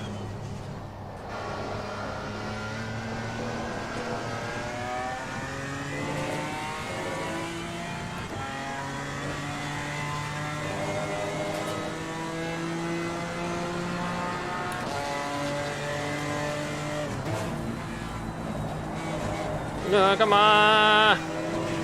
Ah, that's see what happens.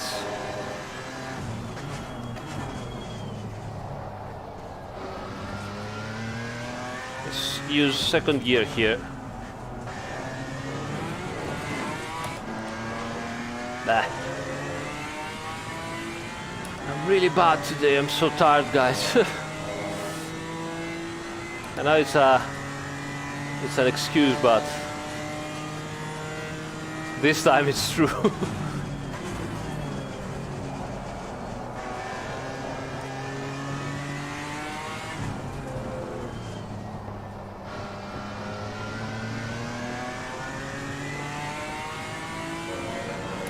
But it's all practice.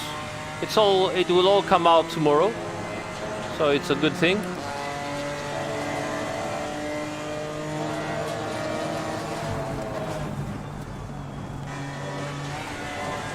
That's better.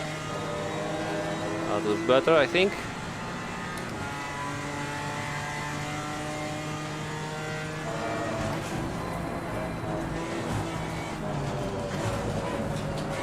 That was not so good. Let's see if we can save it.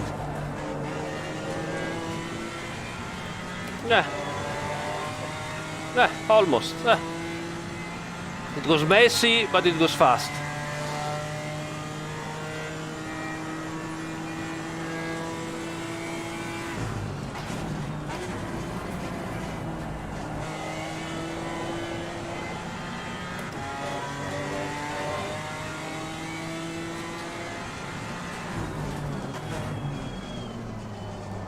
Better, much better. Messy.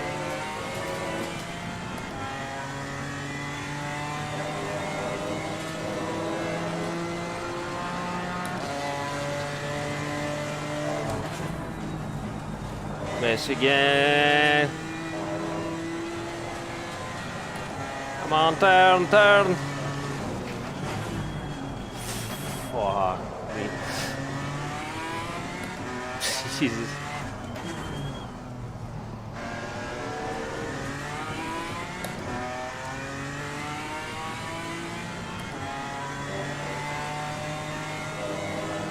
Hello here, Janus.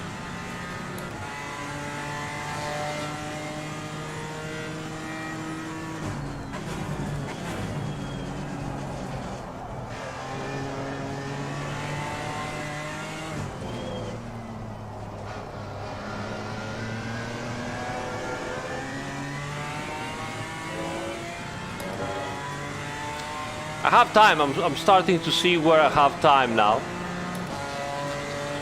I mean, even with this messy lap, I improved. So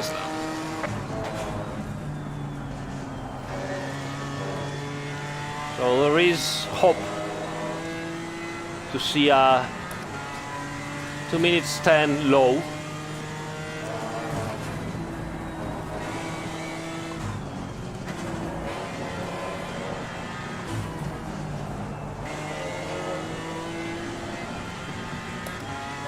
I'm afraid I won't be able to do a 209. Seems a little bit difficult for me. But let's see, it's still early. Oh, come on, Aris. What the fuck? Ugh. I'm watching. I'm reading the chat. How is this even possible? I don't even know what to do with the car. I don't really like it, to be honest. It's bouncy. Let's see the dampers. Maybe here I can. Have low rebound. I can raise this a little bit, and maybe have a little bit more control and turn in. Chat is guilty as always. Yeah, GT4 brakes is annoying. You know why? Because the ABS is street ABS and it's not so good. So it is a little bit better than street, but practically the moment you don't brake in a straight line and you start turning in, the ABS goes, oh my god, you're going to die, and influences everything and it fucks up and you go way long. Yes, exactly. This is why. True, Xavier, yeah. I'm playing the chat. No, I'm not doing asymmetrical. I'll fix that. By the way, it's a bug here. I fixed it for the next update.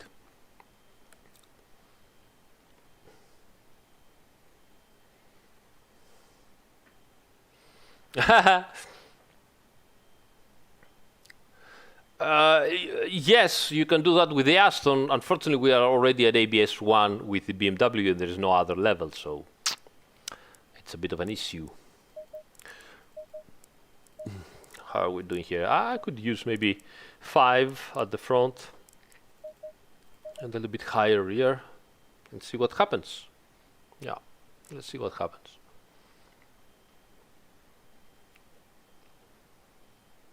Ah, yeah, Dom. Dom GTI, you're right.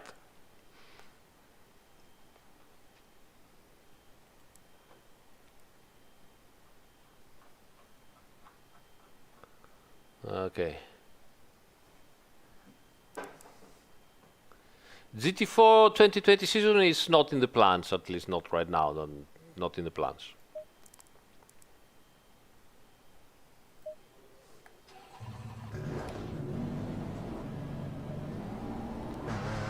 Low tire pressure, stay away from curbs.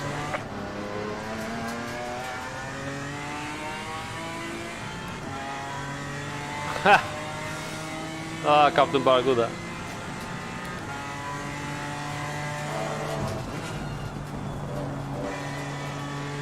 I will try the aero at 3 later, not something, you know, excessive. I want to try it at 3 and see if I can get better traction and change a little bit the mechanical grip.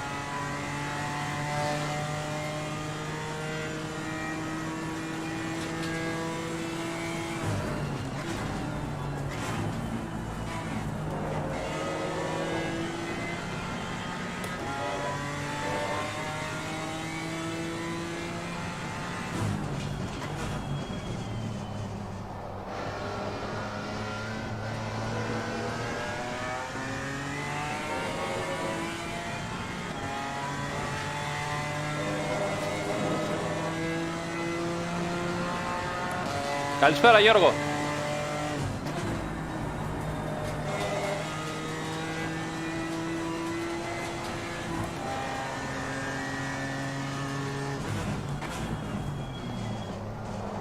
Mattia in questo momento è ACC. We're only thinking about the ACC right now.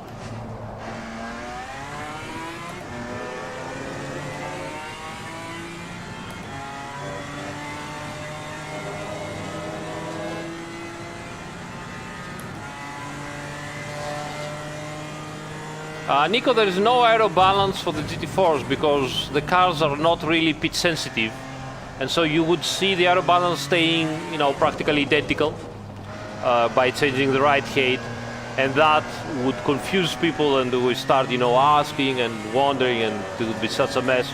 So there was no use to let it there, so we just eliminate it.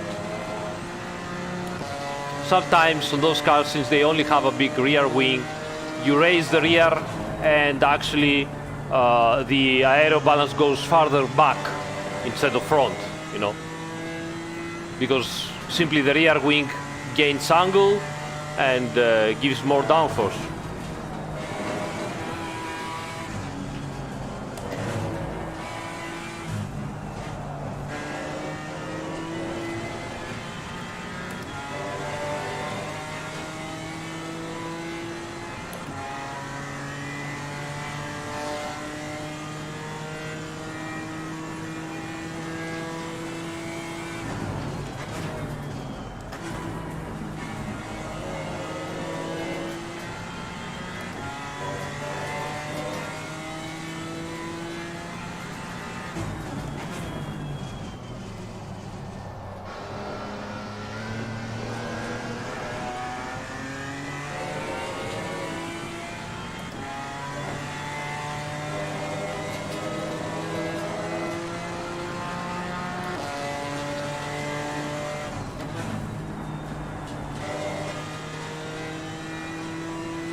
Not a perfect lap, but look how much time I finally gained just by doing small things properly.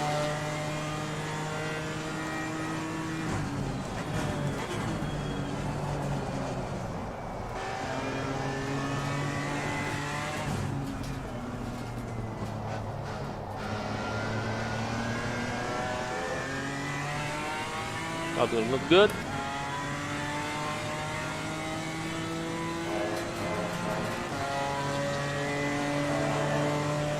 Well done, mate. That's the best.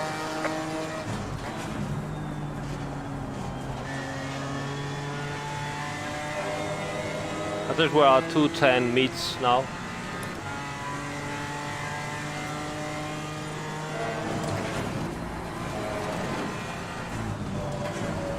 Whoa, Messi. Ah, completely bullshit.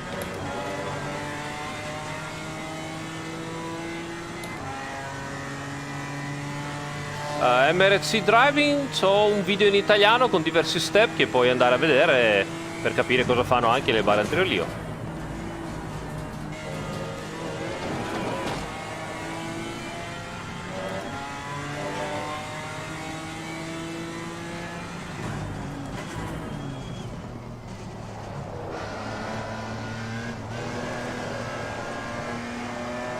Fuck me.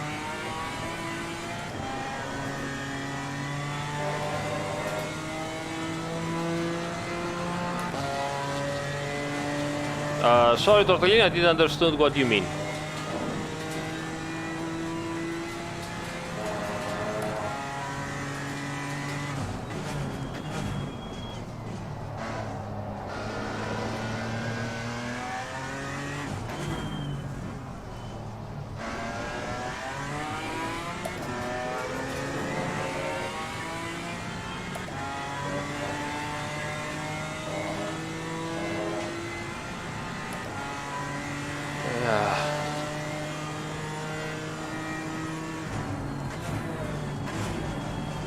There you have wrong completely, but that lap was such a mess, so who cares?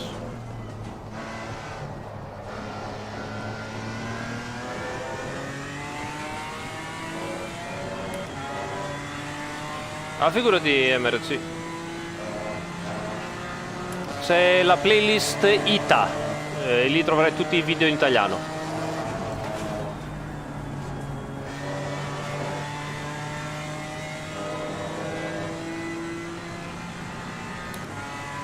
Okay, let's see here what we can do.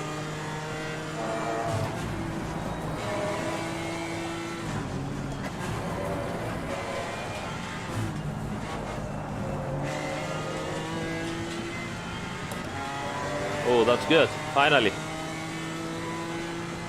I have an idea of what I can do to improve a little bit the car.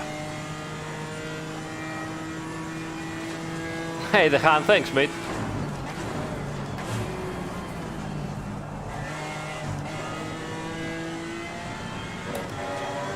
And I'm shit all around.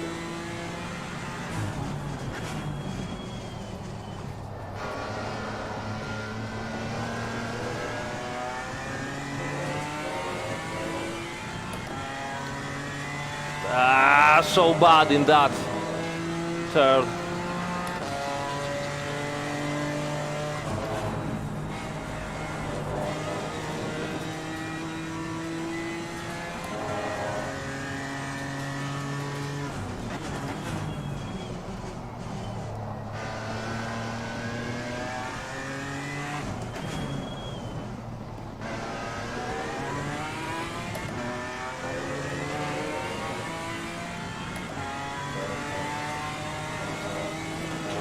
What the fuck? What's in the top? Idiot.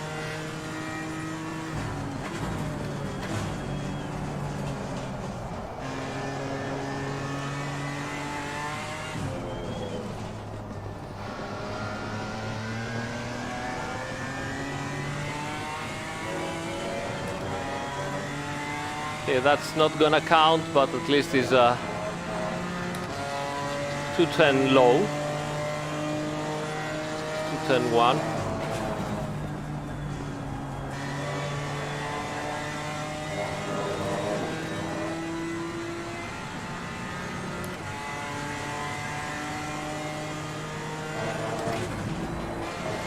Yeah, I'm asking too much. All right, I have an idea of what I want to do on the car right now. So the main balance of the car is not bad for being a GT4 car, but I need something that suits me better, and that's something I think is getting the steering ratio a little bit down. I find myself to steer way too much and the car arrives slower. So by having a steering ratio lower, it means that for the same steering wheel, the wheels will turn more, and my movements, that they are as I have been used right now, will make the car move faster, left and right, so changing direction. So that might help me. What is the goal in time here? I would like to do a 2:09 tonight to get better. Hopefully, the 2:09 today will bring me into a 2:09 mids tomorrow, 2:09 highs tomorrow, but with more consistency. So this is what I'm doing right now.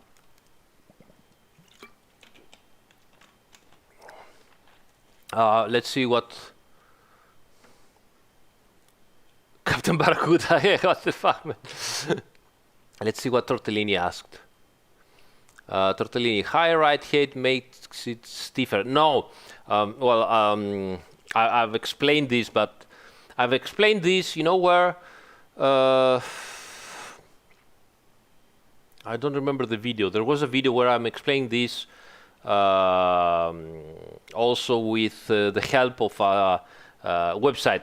Actually, let's talk about this very, very fast. It will be easier to showcase to you too. So let me go here and go to Racing Aspirations. This is a very nice website, by the way. All right, yeah. Okay, so calculators.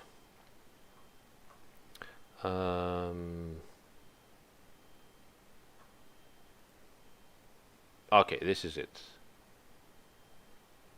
The rolling centers.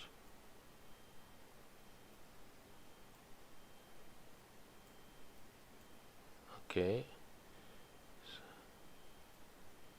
I'll be with you just in a minute, guys. Give me a second. Damn it, I don't have the sign up. Let's see what I can do. Okay, so let's try this. This is a very nice website. It's called Racing Aspirations. It's really cool. I highly recommend it if you want to understand a little bit of what is going on. I don't remember exactly how I have to do this right now, but I will show you. Just give me a second. Camber, we don't care about the camber. Okay, so this is it. All right. Okay, so here's what happens when a car moves around the suspension. All right, so the suspension geometry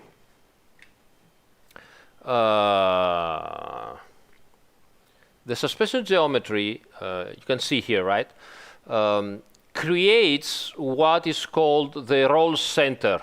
Okay, the instant center of roll, and then it creates the roll center where those lines cross around. Here's the situation. Why we call those points roll centers? This is where actually you can see when I'm rolling the car left and right how they move. Those points here are where the lines of the arms cross together, right? Now this is where the suspension is going to roll around, and that's why they move around.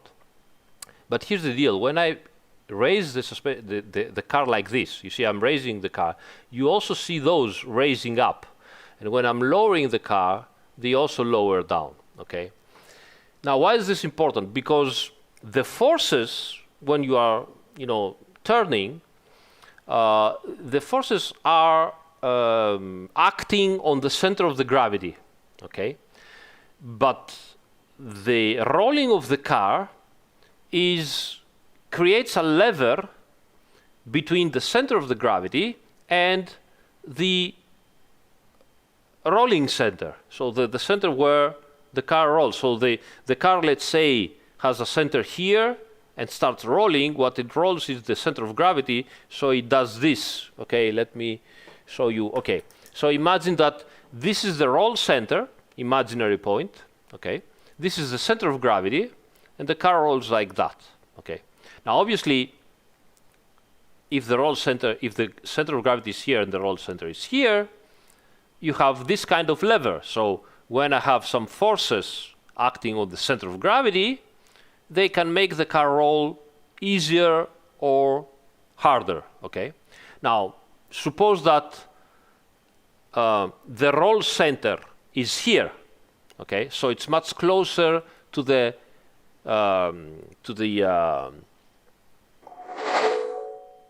center of gravity. If it's here, so the lever is much shorter, and so I need more force to make the car roll. Okay, I need more force to make the car roll.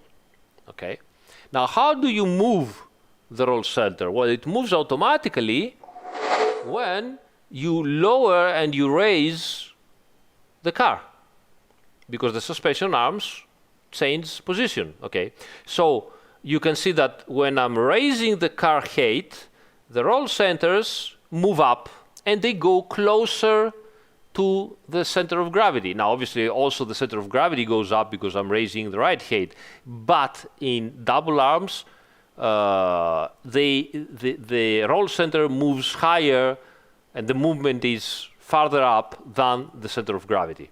And by that way, you get to have a car that has less lever and is more resistant to roll.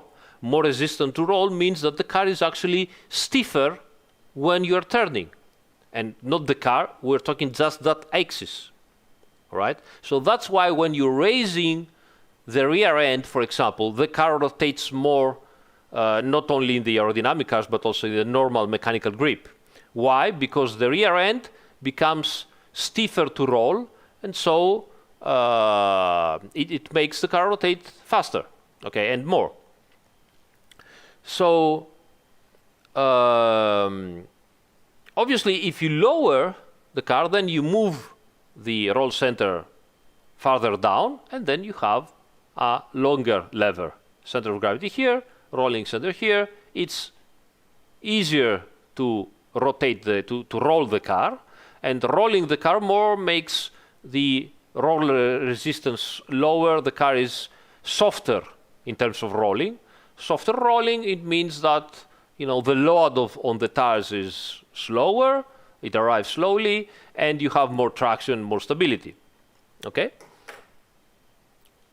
Not pitch, exactly, Tortellini. Nothing to do with pitch. That's a different thing. That's only has to do with roll. Okay? So this is why this thing is happening. Why McPherson suspensions use so much more higher stiffness springs that some guy asked? Well, I'll tell you why. Here's a McPherson. Okay. Now, as you can see, when you move around the McPhersons, okay, you can see that the roll centers move much more. So you have the problem that when the McPherson goes down or up, the roll center move farther than the double arms. You can't control it up to a point. Then you have other issues. You have less camber control gain with McPherson. You see, at some point with McPhersons, you go farther down and you practically do not gain more camber. You just lose track. Plus, the lever here on the suspension is 1-to-1.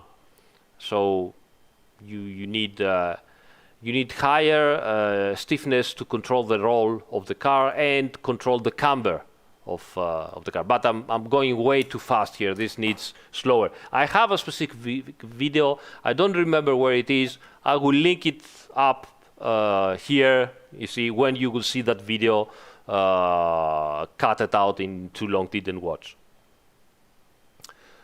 All right, let's go back into the game. I hope it's clear that, but this is mainly how it works.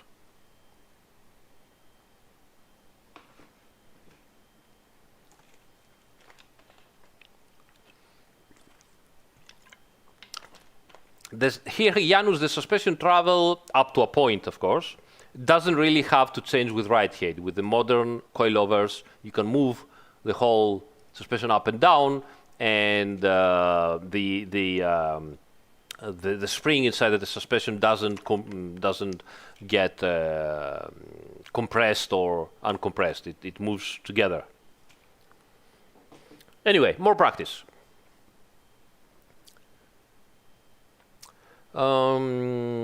So yes, as I said, I made the steer ratio a little bit lower, so that will give me a faster steering wheel, and that might help me. No, that's all coilovers. Some of the so here Janus says he thought that the springs change height by compressing the spring. You change the height of the car by compressing the spring. This still happens on some low-cost coilovers, or if you just change the springs on your car, on your road car, they might give you, shorter springs. But on proper coilovers, you don't need to do that. You have the coilover with the spring, and you move the whole spring up and down, and you short, and you change the right height together without compressing the spring at all. So this is how it works, which is also very handy because that means you don't get any preloading on the springs, which is always a good thing. MRC dipende molto dalla macchina, però di solito vicino a -4, -3.8, -4.2, dipende dalla macchina, ma vicino a -4, almeno davanti, dietro magari un po' meno. Okay, let's go. Low tire pressure, stay clear on the curves.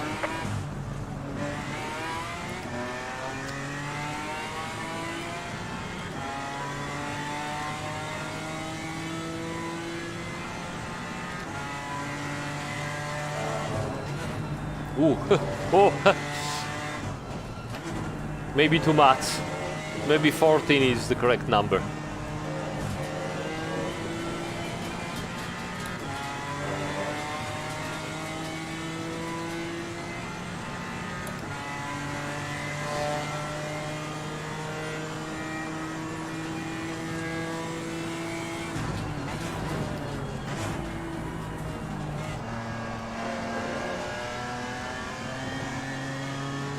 Hey, te amusante! Bad start. I have Discord, but as I've said many times, I will repeat it, of course. We use Discord for work every day, so I tend to mute everybody and do not. Usually, I do not reply on Discord requests for friendship or stuff like that. Sorry about that, but. We are using Discord very actively every day at work, and you can understand that if I start using Discord also for outside of the work activities, it would be very difficult for me to concentrate. So I'm sorry about that, but I do not usually reply on Discord.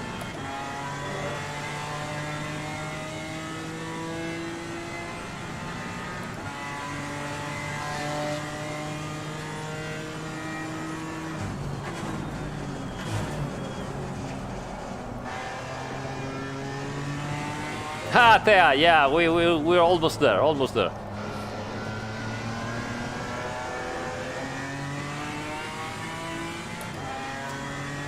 Brian, they don't have tire blankets. They are not permitted by regulation for the GT4, so... Oh my god. Still reading the chat here, as usual.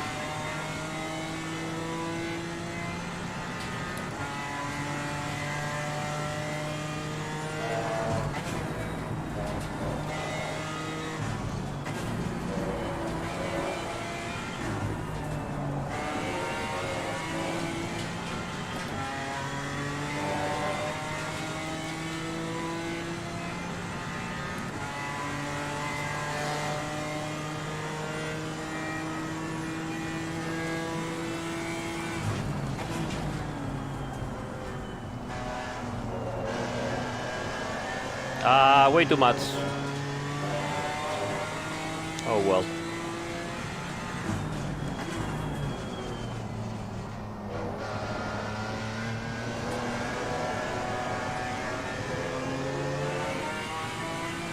Probably too much steering now.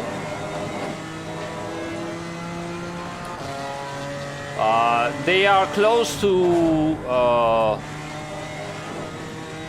semi-slick rods, but still better by far, and more difficult.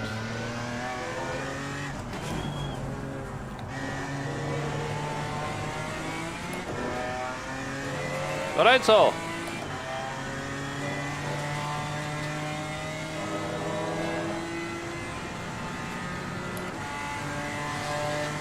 Hey there, thanks for the follow.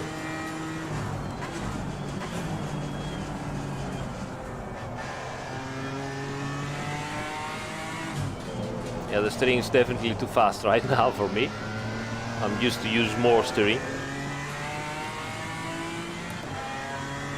Assolutamente sì, Emerzi. Tu guarda quei video lì in italiano, troverai tutto, vedrai. Ah.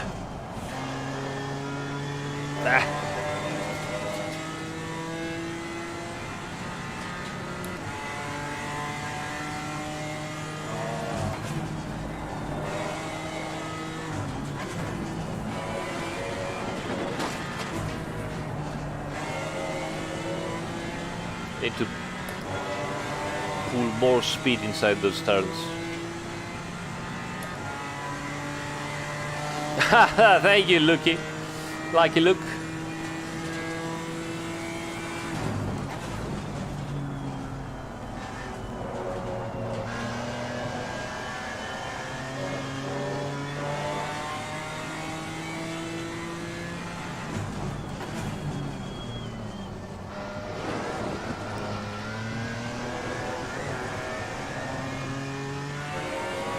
See how much time you lose when you are letting the car oversteer, jump around, etc.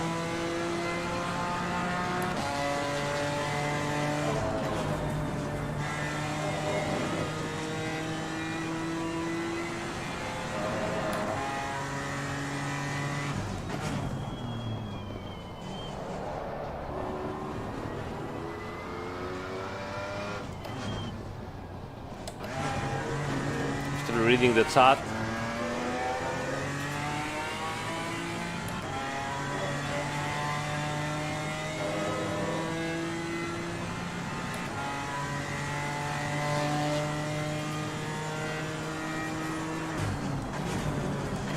here, Janus, ask me again, say the same thing again when I'm stopped, and I will tell you something about it. I have already said it in the channel, but it's important to say and repeat, so keep that in mind.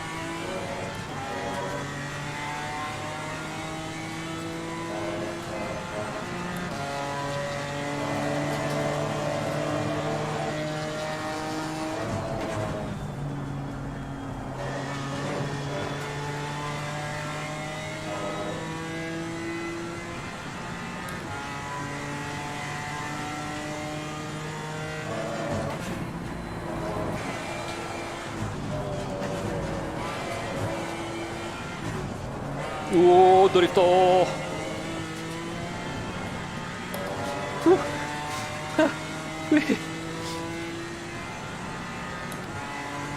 Hey, yes, sir, Lemke, thank you so much, mate. Oh, thank you. Oh, yes, Czech beer, by far best one ever. I die for Czech beer. Staro Ramen all the way.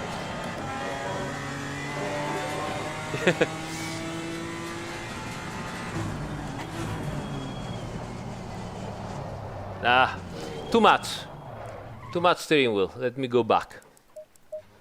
Too much steer input.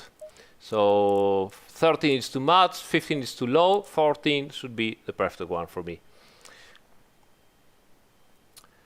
It depends, like you look on your level of your driving. If you are very if you're a very good driver that feels little details, then you will feel it. It has some different stuff, but it's not a completely different car. No.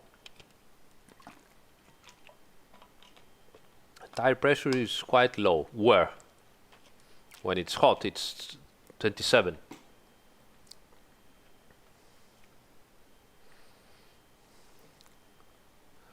Oh, Lupo, come on, guys. Thank you so much, guys. Thanks so much, mate. Thanks again.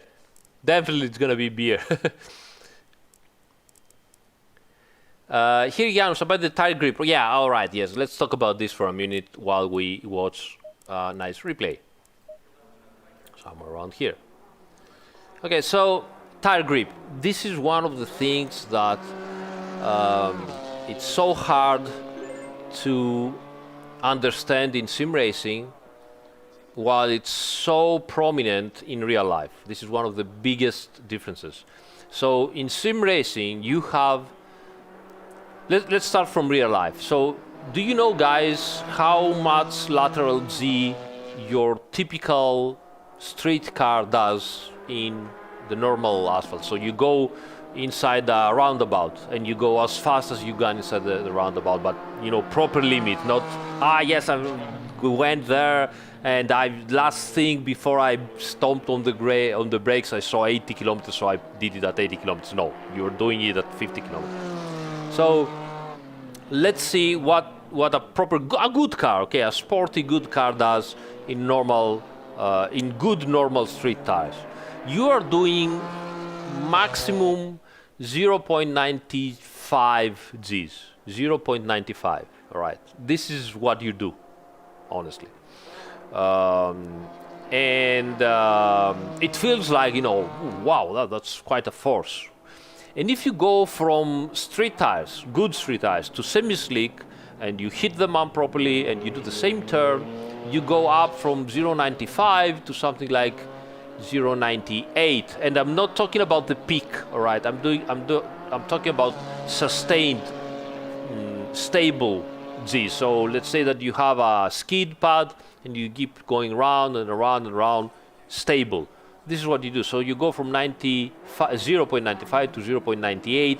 Maybe some cars can pull up 1 G.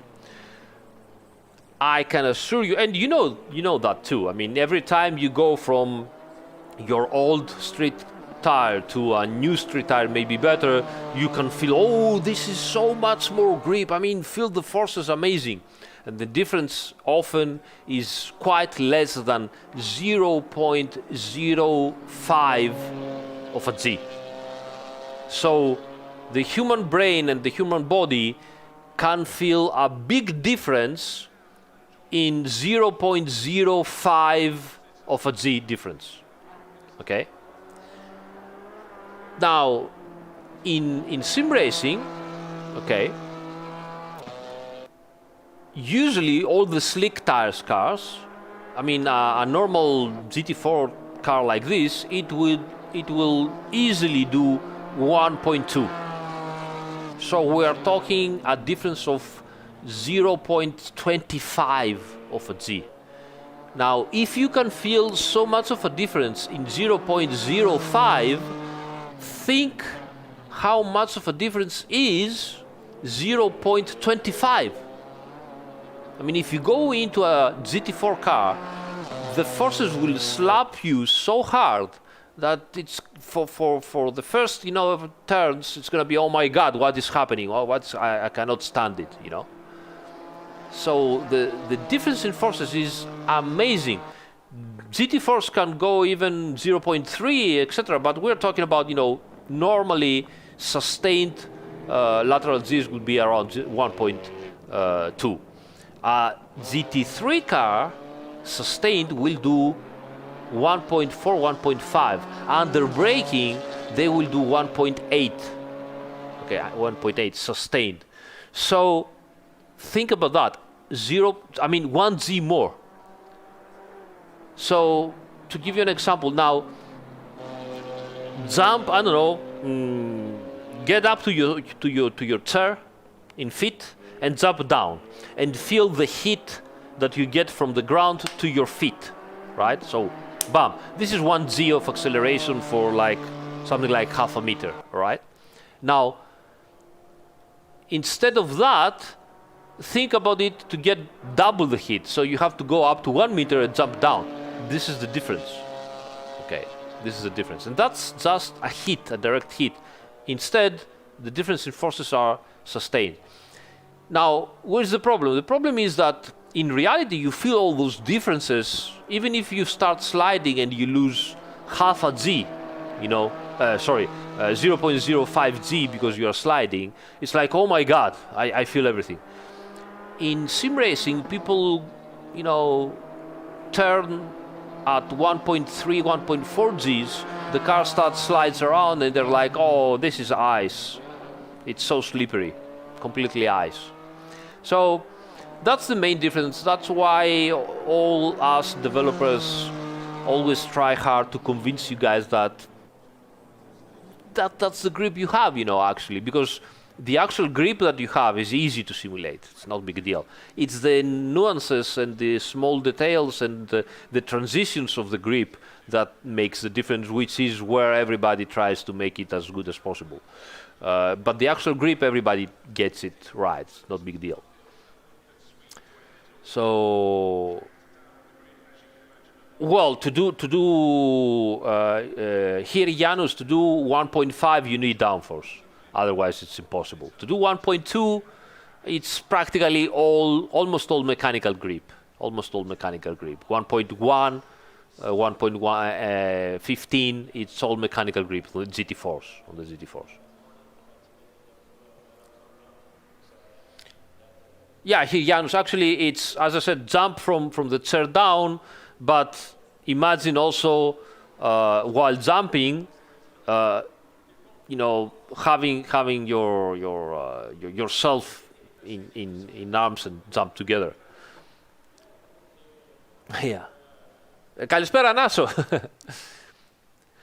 Go-karts are, this is how actually tires work. Okay, go-karts do easily higher than 2 Gs, probably 2 Gs even the ones that you rent go-karts, and proper go-karts do 3 Gs. Okay, now while this is happening, tires can generate grip and can be even adhesive, so they stick down like a glue. Okay, but the more weight you have over the tire and the more it is sticky, the higher the temperature they will generate. Obviously, if your tire has less weight to deal with, you can make a compound that it is very sticky. Okay, and because the go-karts are so light, they can, and also the bikes, right? They can create compounds that they are very, very sticky and can do high amounts of grip, and having high amounts of Gs without overheating a lot. So this is what happens. Obviously, the heavier the car and the more downforce practically generates, the more you have to do compromises with the stickiness of the tire, because otherwise they overheat a lot. And even if they have more grip, if they overheat, then they get destroyed and you get less grip. So this is the compromise that the tire manufacturers have to do.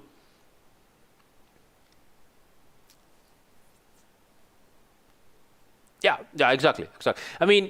Here, Janus, it's exactly that. If you really want to understand what is going on, okay, go into a roundabout a little bit,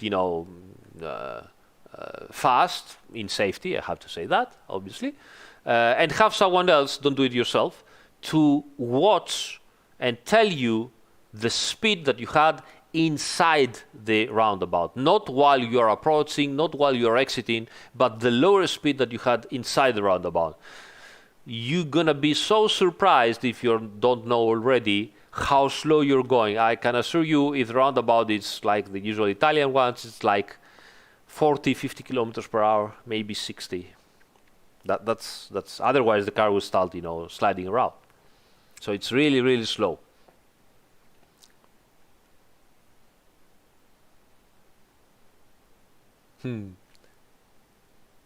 Energetic, yes, Drift Apprentice. You're so much wise. Thank you so much. Energetic.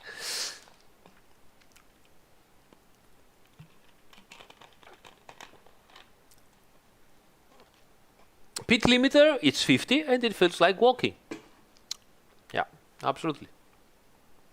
Absolutely.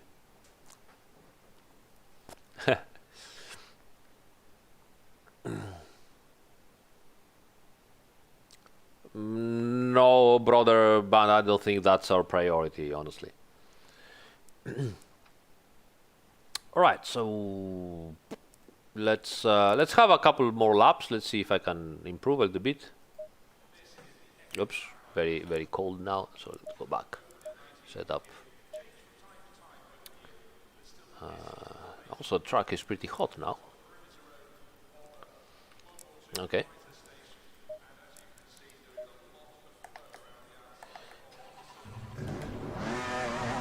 Thank you, Hirianus, mate.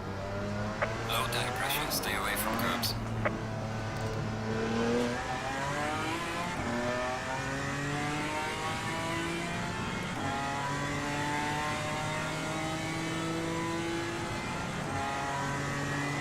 So no hot spa. No, it's not an option.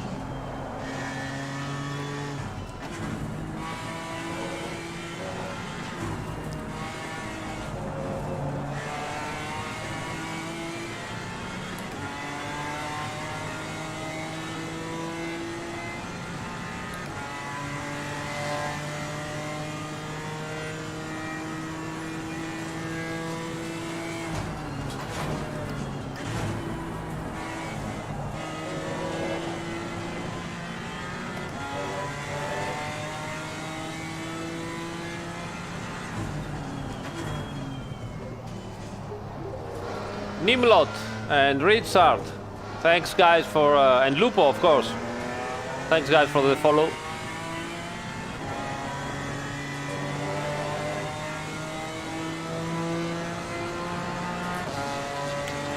Playing ACC on compatible laptops, difficult. They are already low on power usually, and even the ones that are higher on power, usually they have to throttle down after a little, if everything goes, you know, full 100%, because of heating problems. So I'm not saying it's impossible, but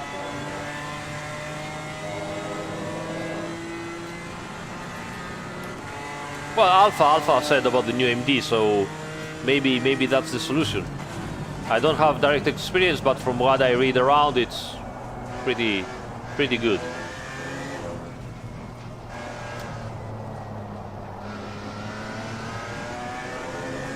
Okay, let's go.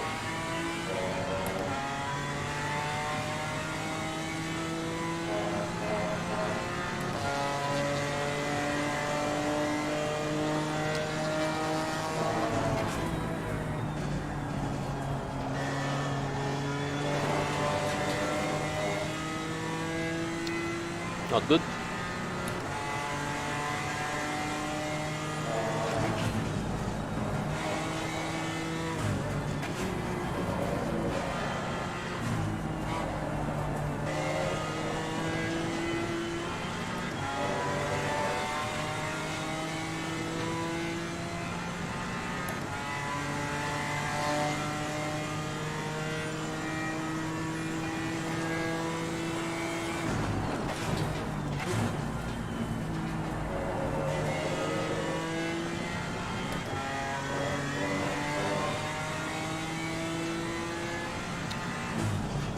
I don't really have a favorite GT3, to be honest.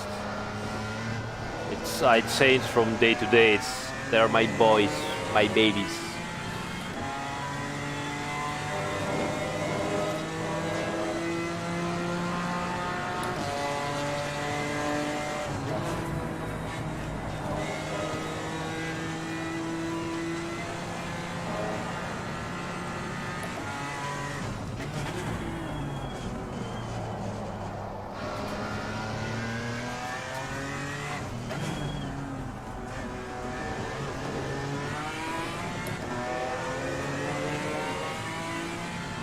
So you see what practice makes now. This is not a good lap, but I am close to my old 2.10 point mid, which is what I was having problems to do before, and now I'm doing it almost easily with errors, so practice.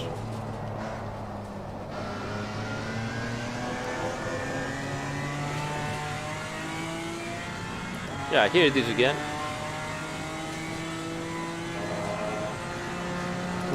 No, you cannot get 2020 now.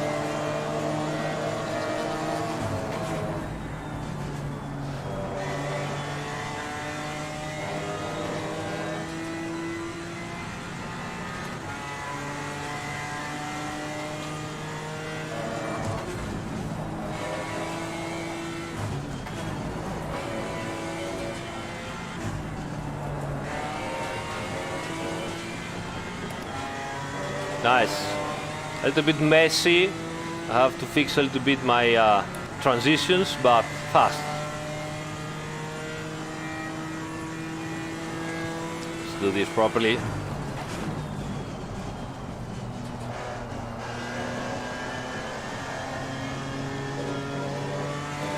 Better. Not perfect, but better.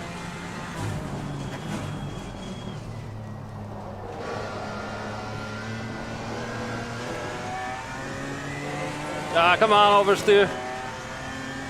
Fuck, I've lost everything. Damn.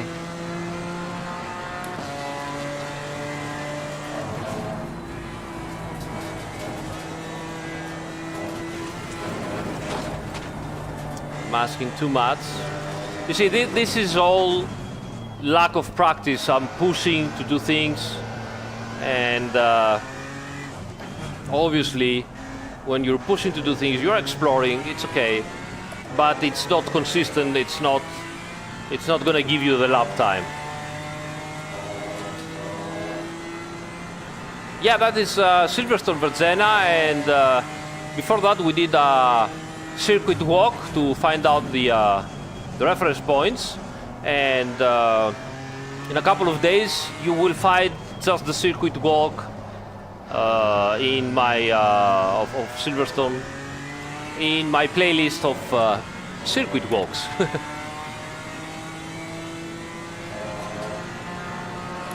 Yes, trail braking, bringing the speed in, it's all that counts, you see.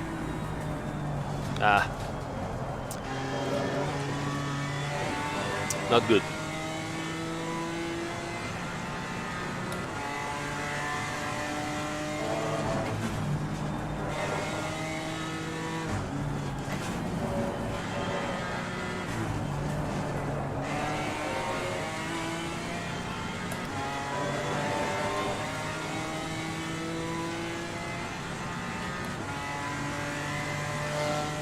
Yeah, obviously all the Evo cars are not like completely different. There are small changes.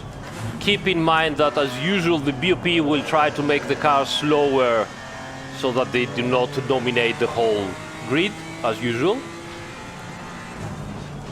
So yeah, it's the same thing as usual, you know.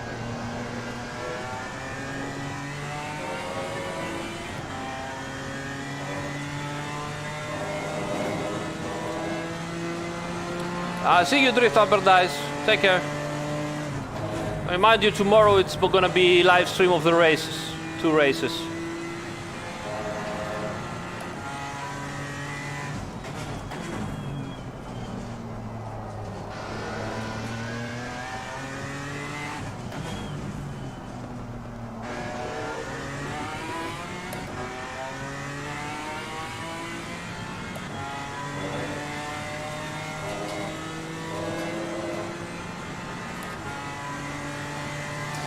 Nah, 35 kilos are way too much. It's much less than that.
Damn.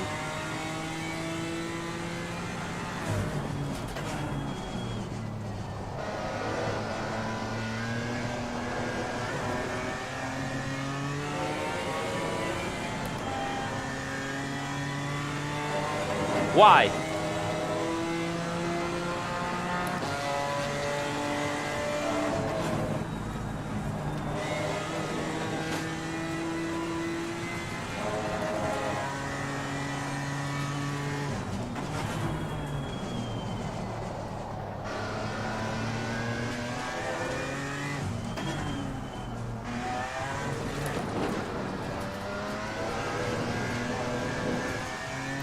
I'm so mad right now.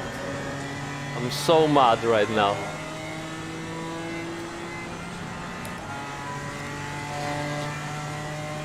Because it's not just the lap time, I mean, who cares about the lap time? It's that I'm not doing the things consistently, so I need to improve my consistency. That's the problem.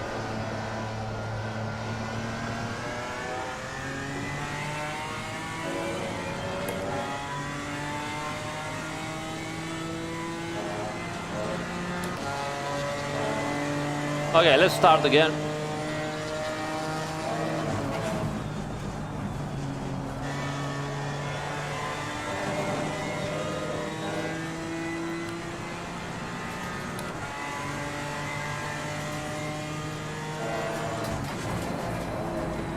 Now. All right, let's stop this and try more wing, as Tortellini suggested. So let's save this. Let's call it Silv A, A 25 T 32, and I'll call it 02, actually 03. All right, and then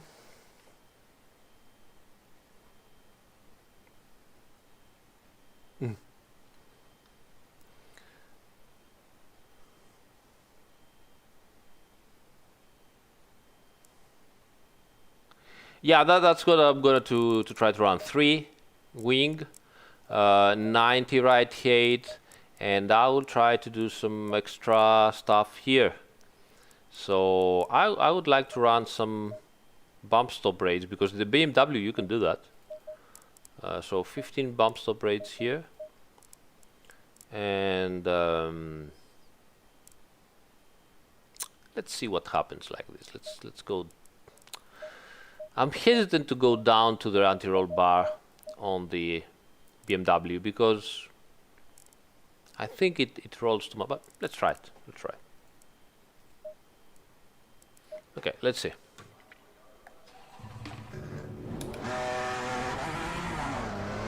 Low tire pressure. Stay clear of the curbs. Let's see. We should lose something on the straights and gain possibly on the turns.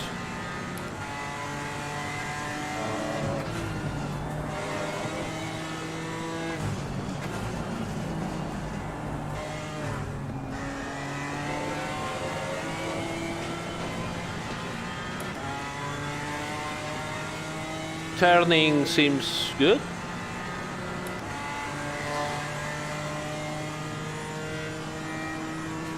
Huh.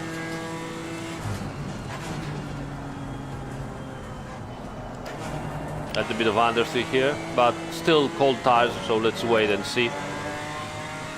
Yes, hits as always, as always.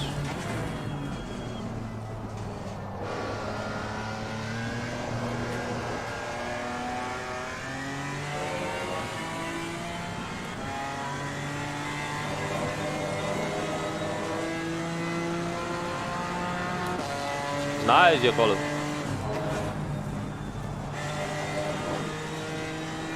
Hello, coconuts.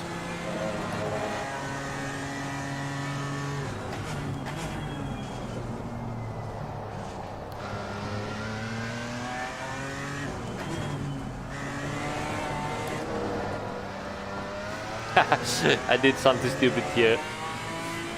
I was going to get the sausages and the inner one, and I just rotated the car in oversteer to avoid to get it with my rear wheel.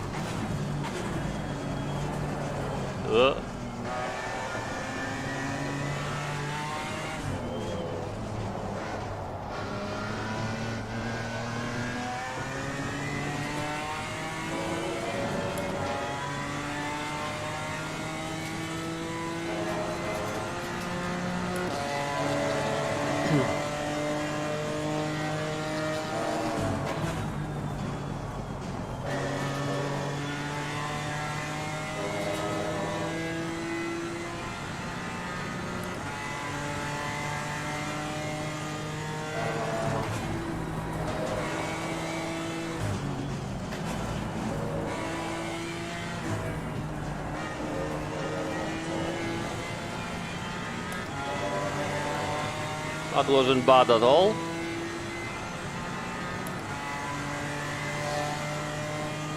MRC c'è un video dedicato.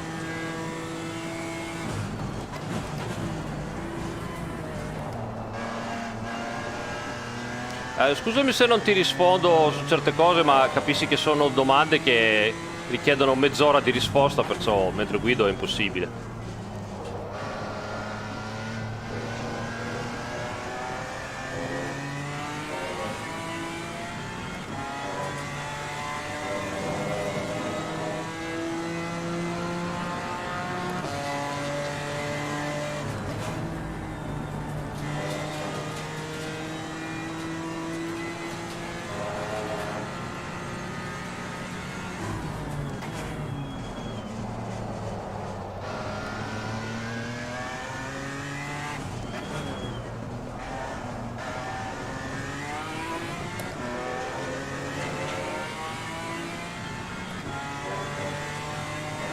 Oh, perché leggo la chat?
Let's see what we can do.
Turn, damn car.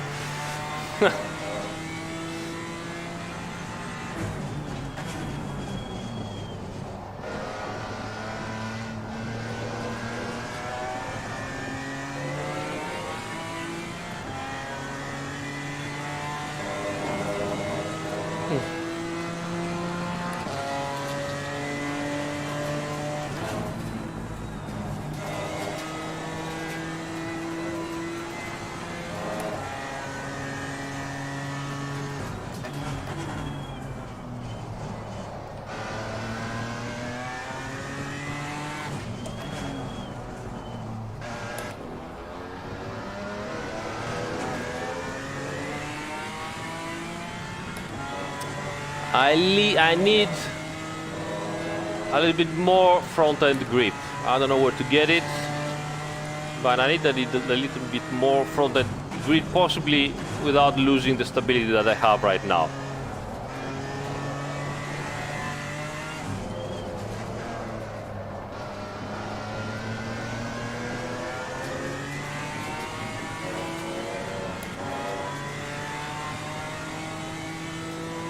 But it's also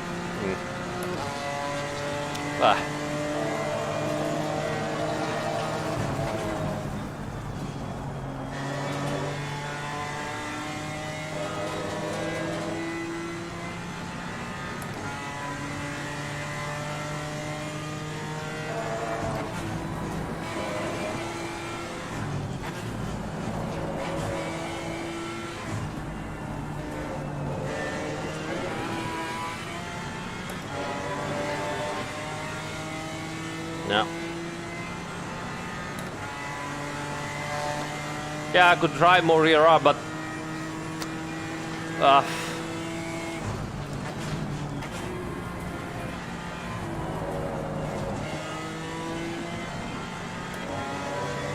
it's all stuff that you do to lose grip at the rear to make the car rotate, while I would possibly don't want to lose any grip at the rear.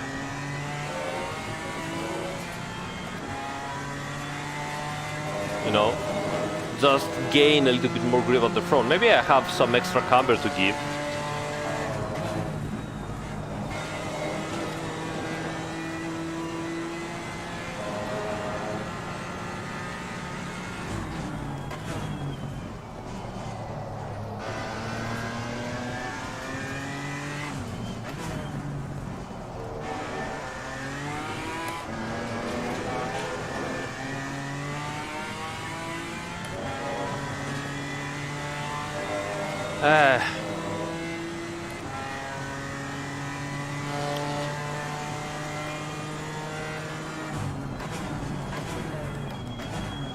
Okay, let's see.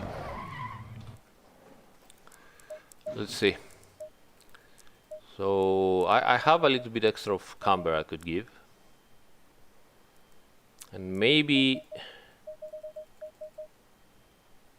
I could raise the front toe. Use a little bit of camber here. Hey, Zap Speed! Oh, wow! Grazie, amico, grazie mille. Sì, caspita, sì, sì. Quando finisce la quarantena andiamo in giro con le macchine al lago e ci beviamo. Grazie mille. Nimlot, grazie per il follow. O l'avevo già detto, Vabbè.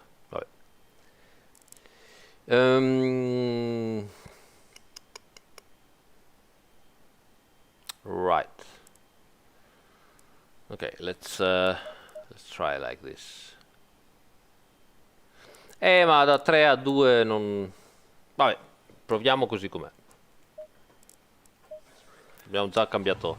We have already changed a lot of stuff, so let's see how it is right now. Low tire pressure, stay away from curbs.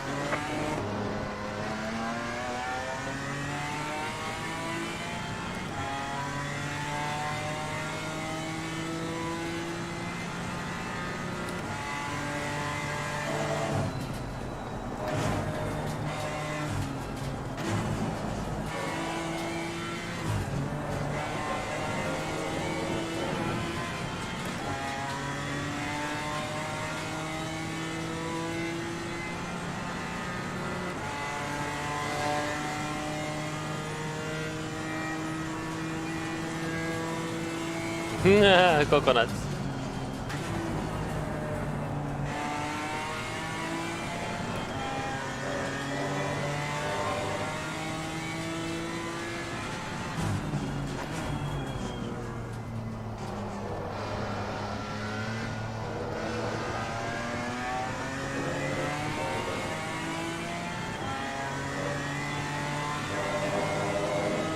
We should try also without traction control at the end of all of it.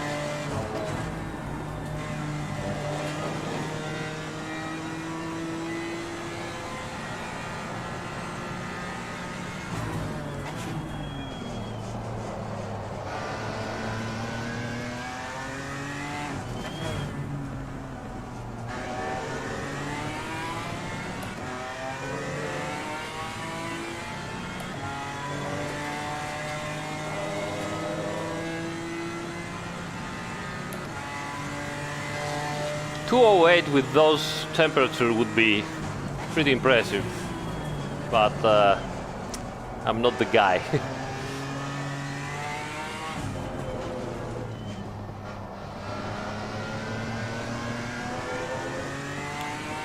It's quite hot right now, isn't it? Well, 31 degrees, 35. It's hot.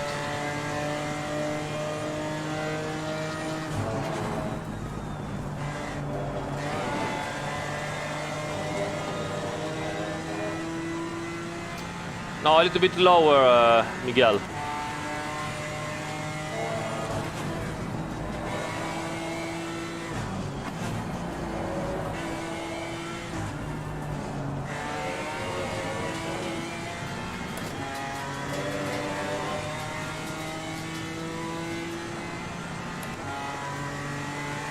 Nice, Alpha. Take care, mate. Have fun.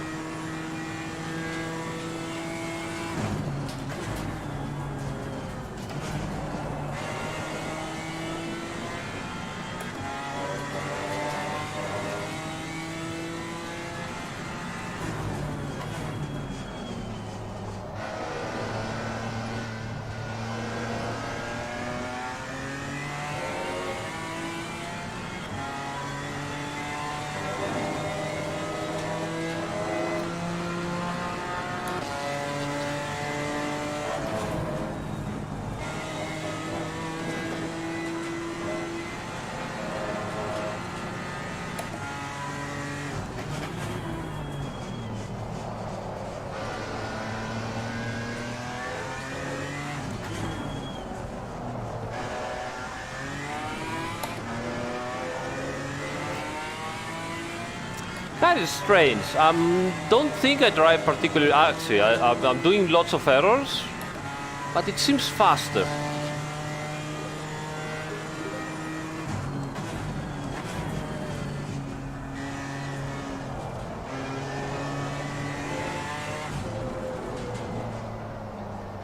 So maybe we're into something here. Maybe. I think I did the same lap time right now.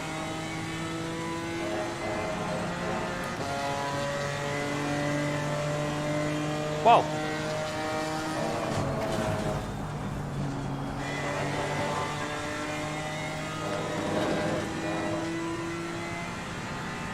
I think I found some speed on the car.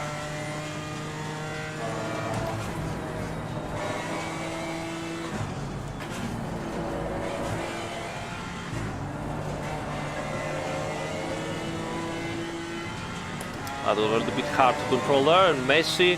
And indeed, I've lost some time.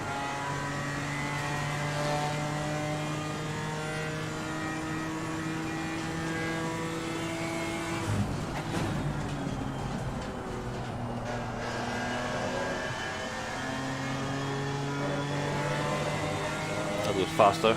My line was faster there.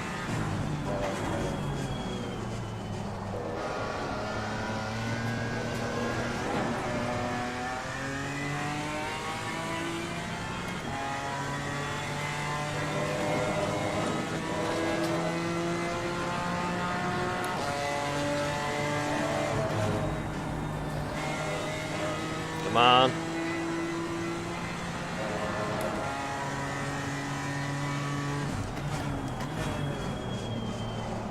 Ah, bad line for me.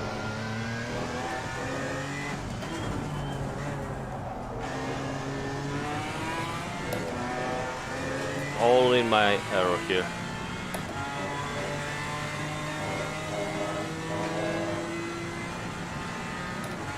Okay, we have some lap time to gain.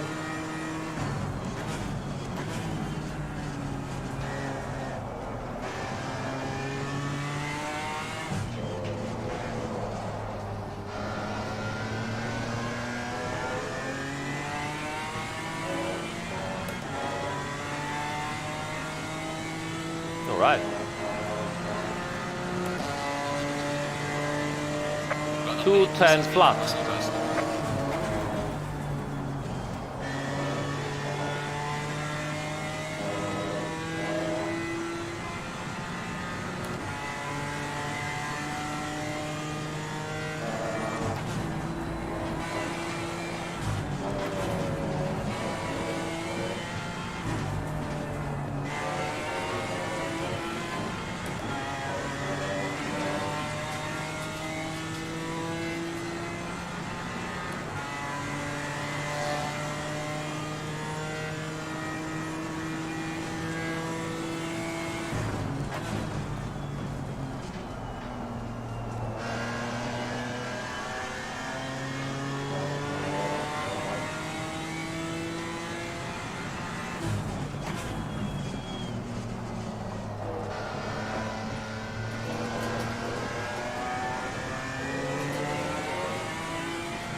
Ah.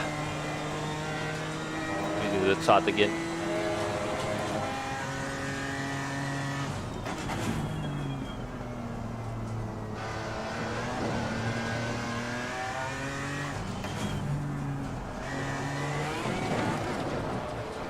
Listo.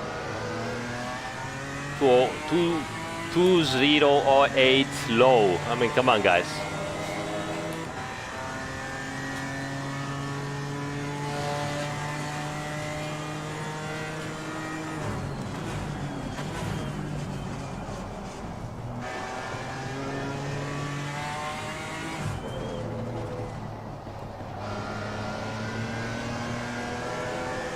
I'm human.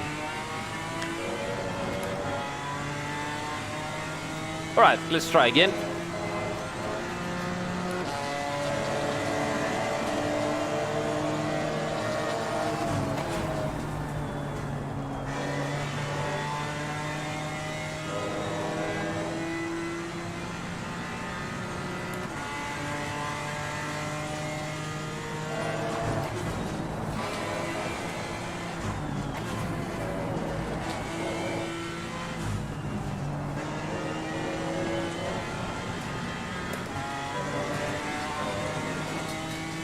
That was good.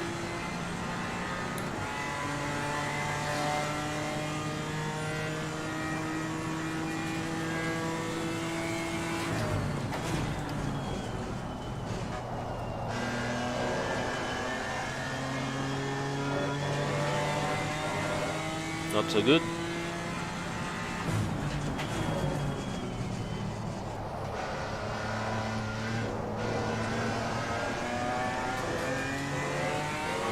Not good at all.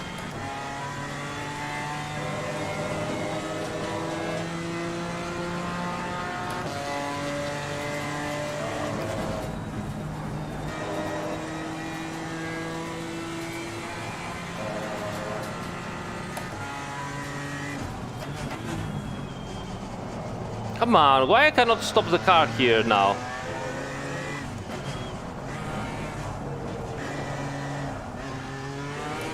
Bah, I give up. 207, come on now, that's not possible.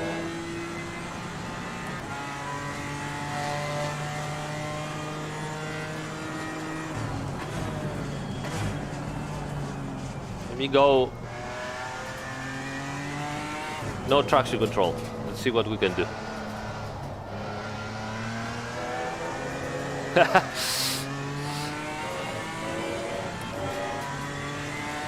Hey, Lupo, take care, mate.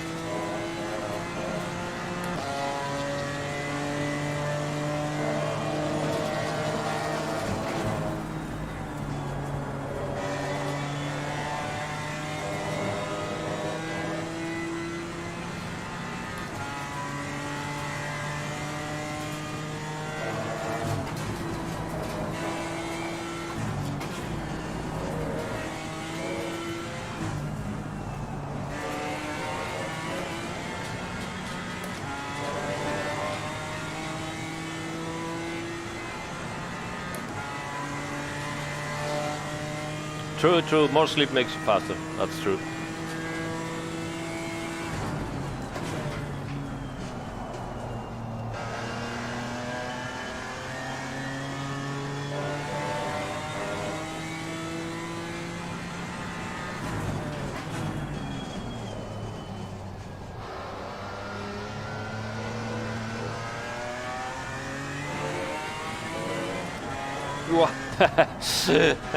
All right, that was too much.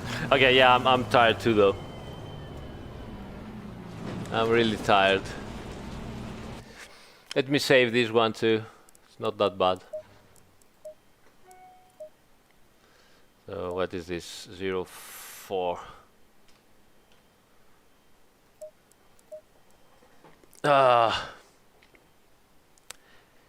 Hey Wilson, thanks for the follow, mate. All right, so this is it, I guess, for tonight. Honestly, I'm not in the mood to do any Nurburgring laps. Maybe tomorrow morning, I don't know. But important things.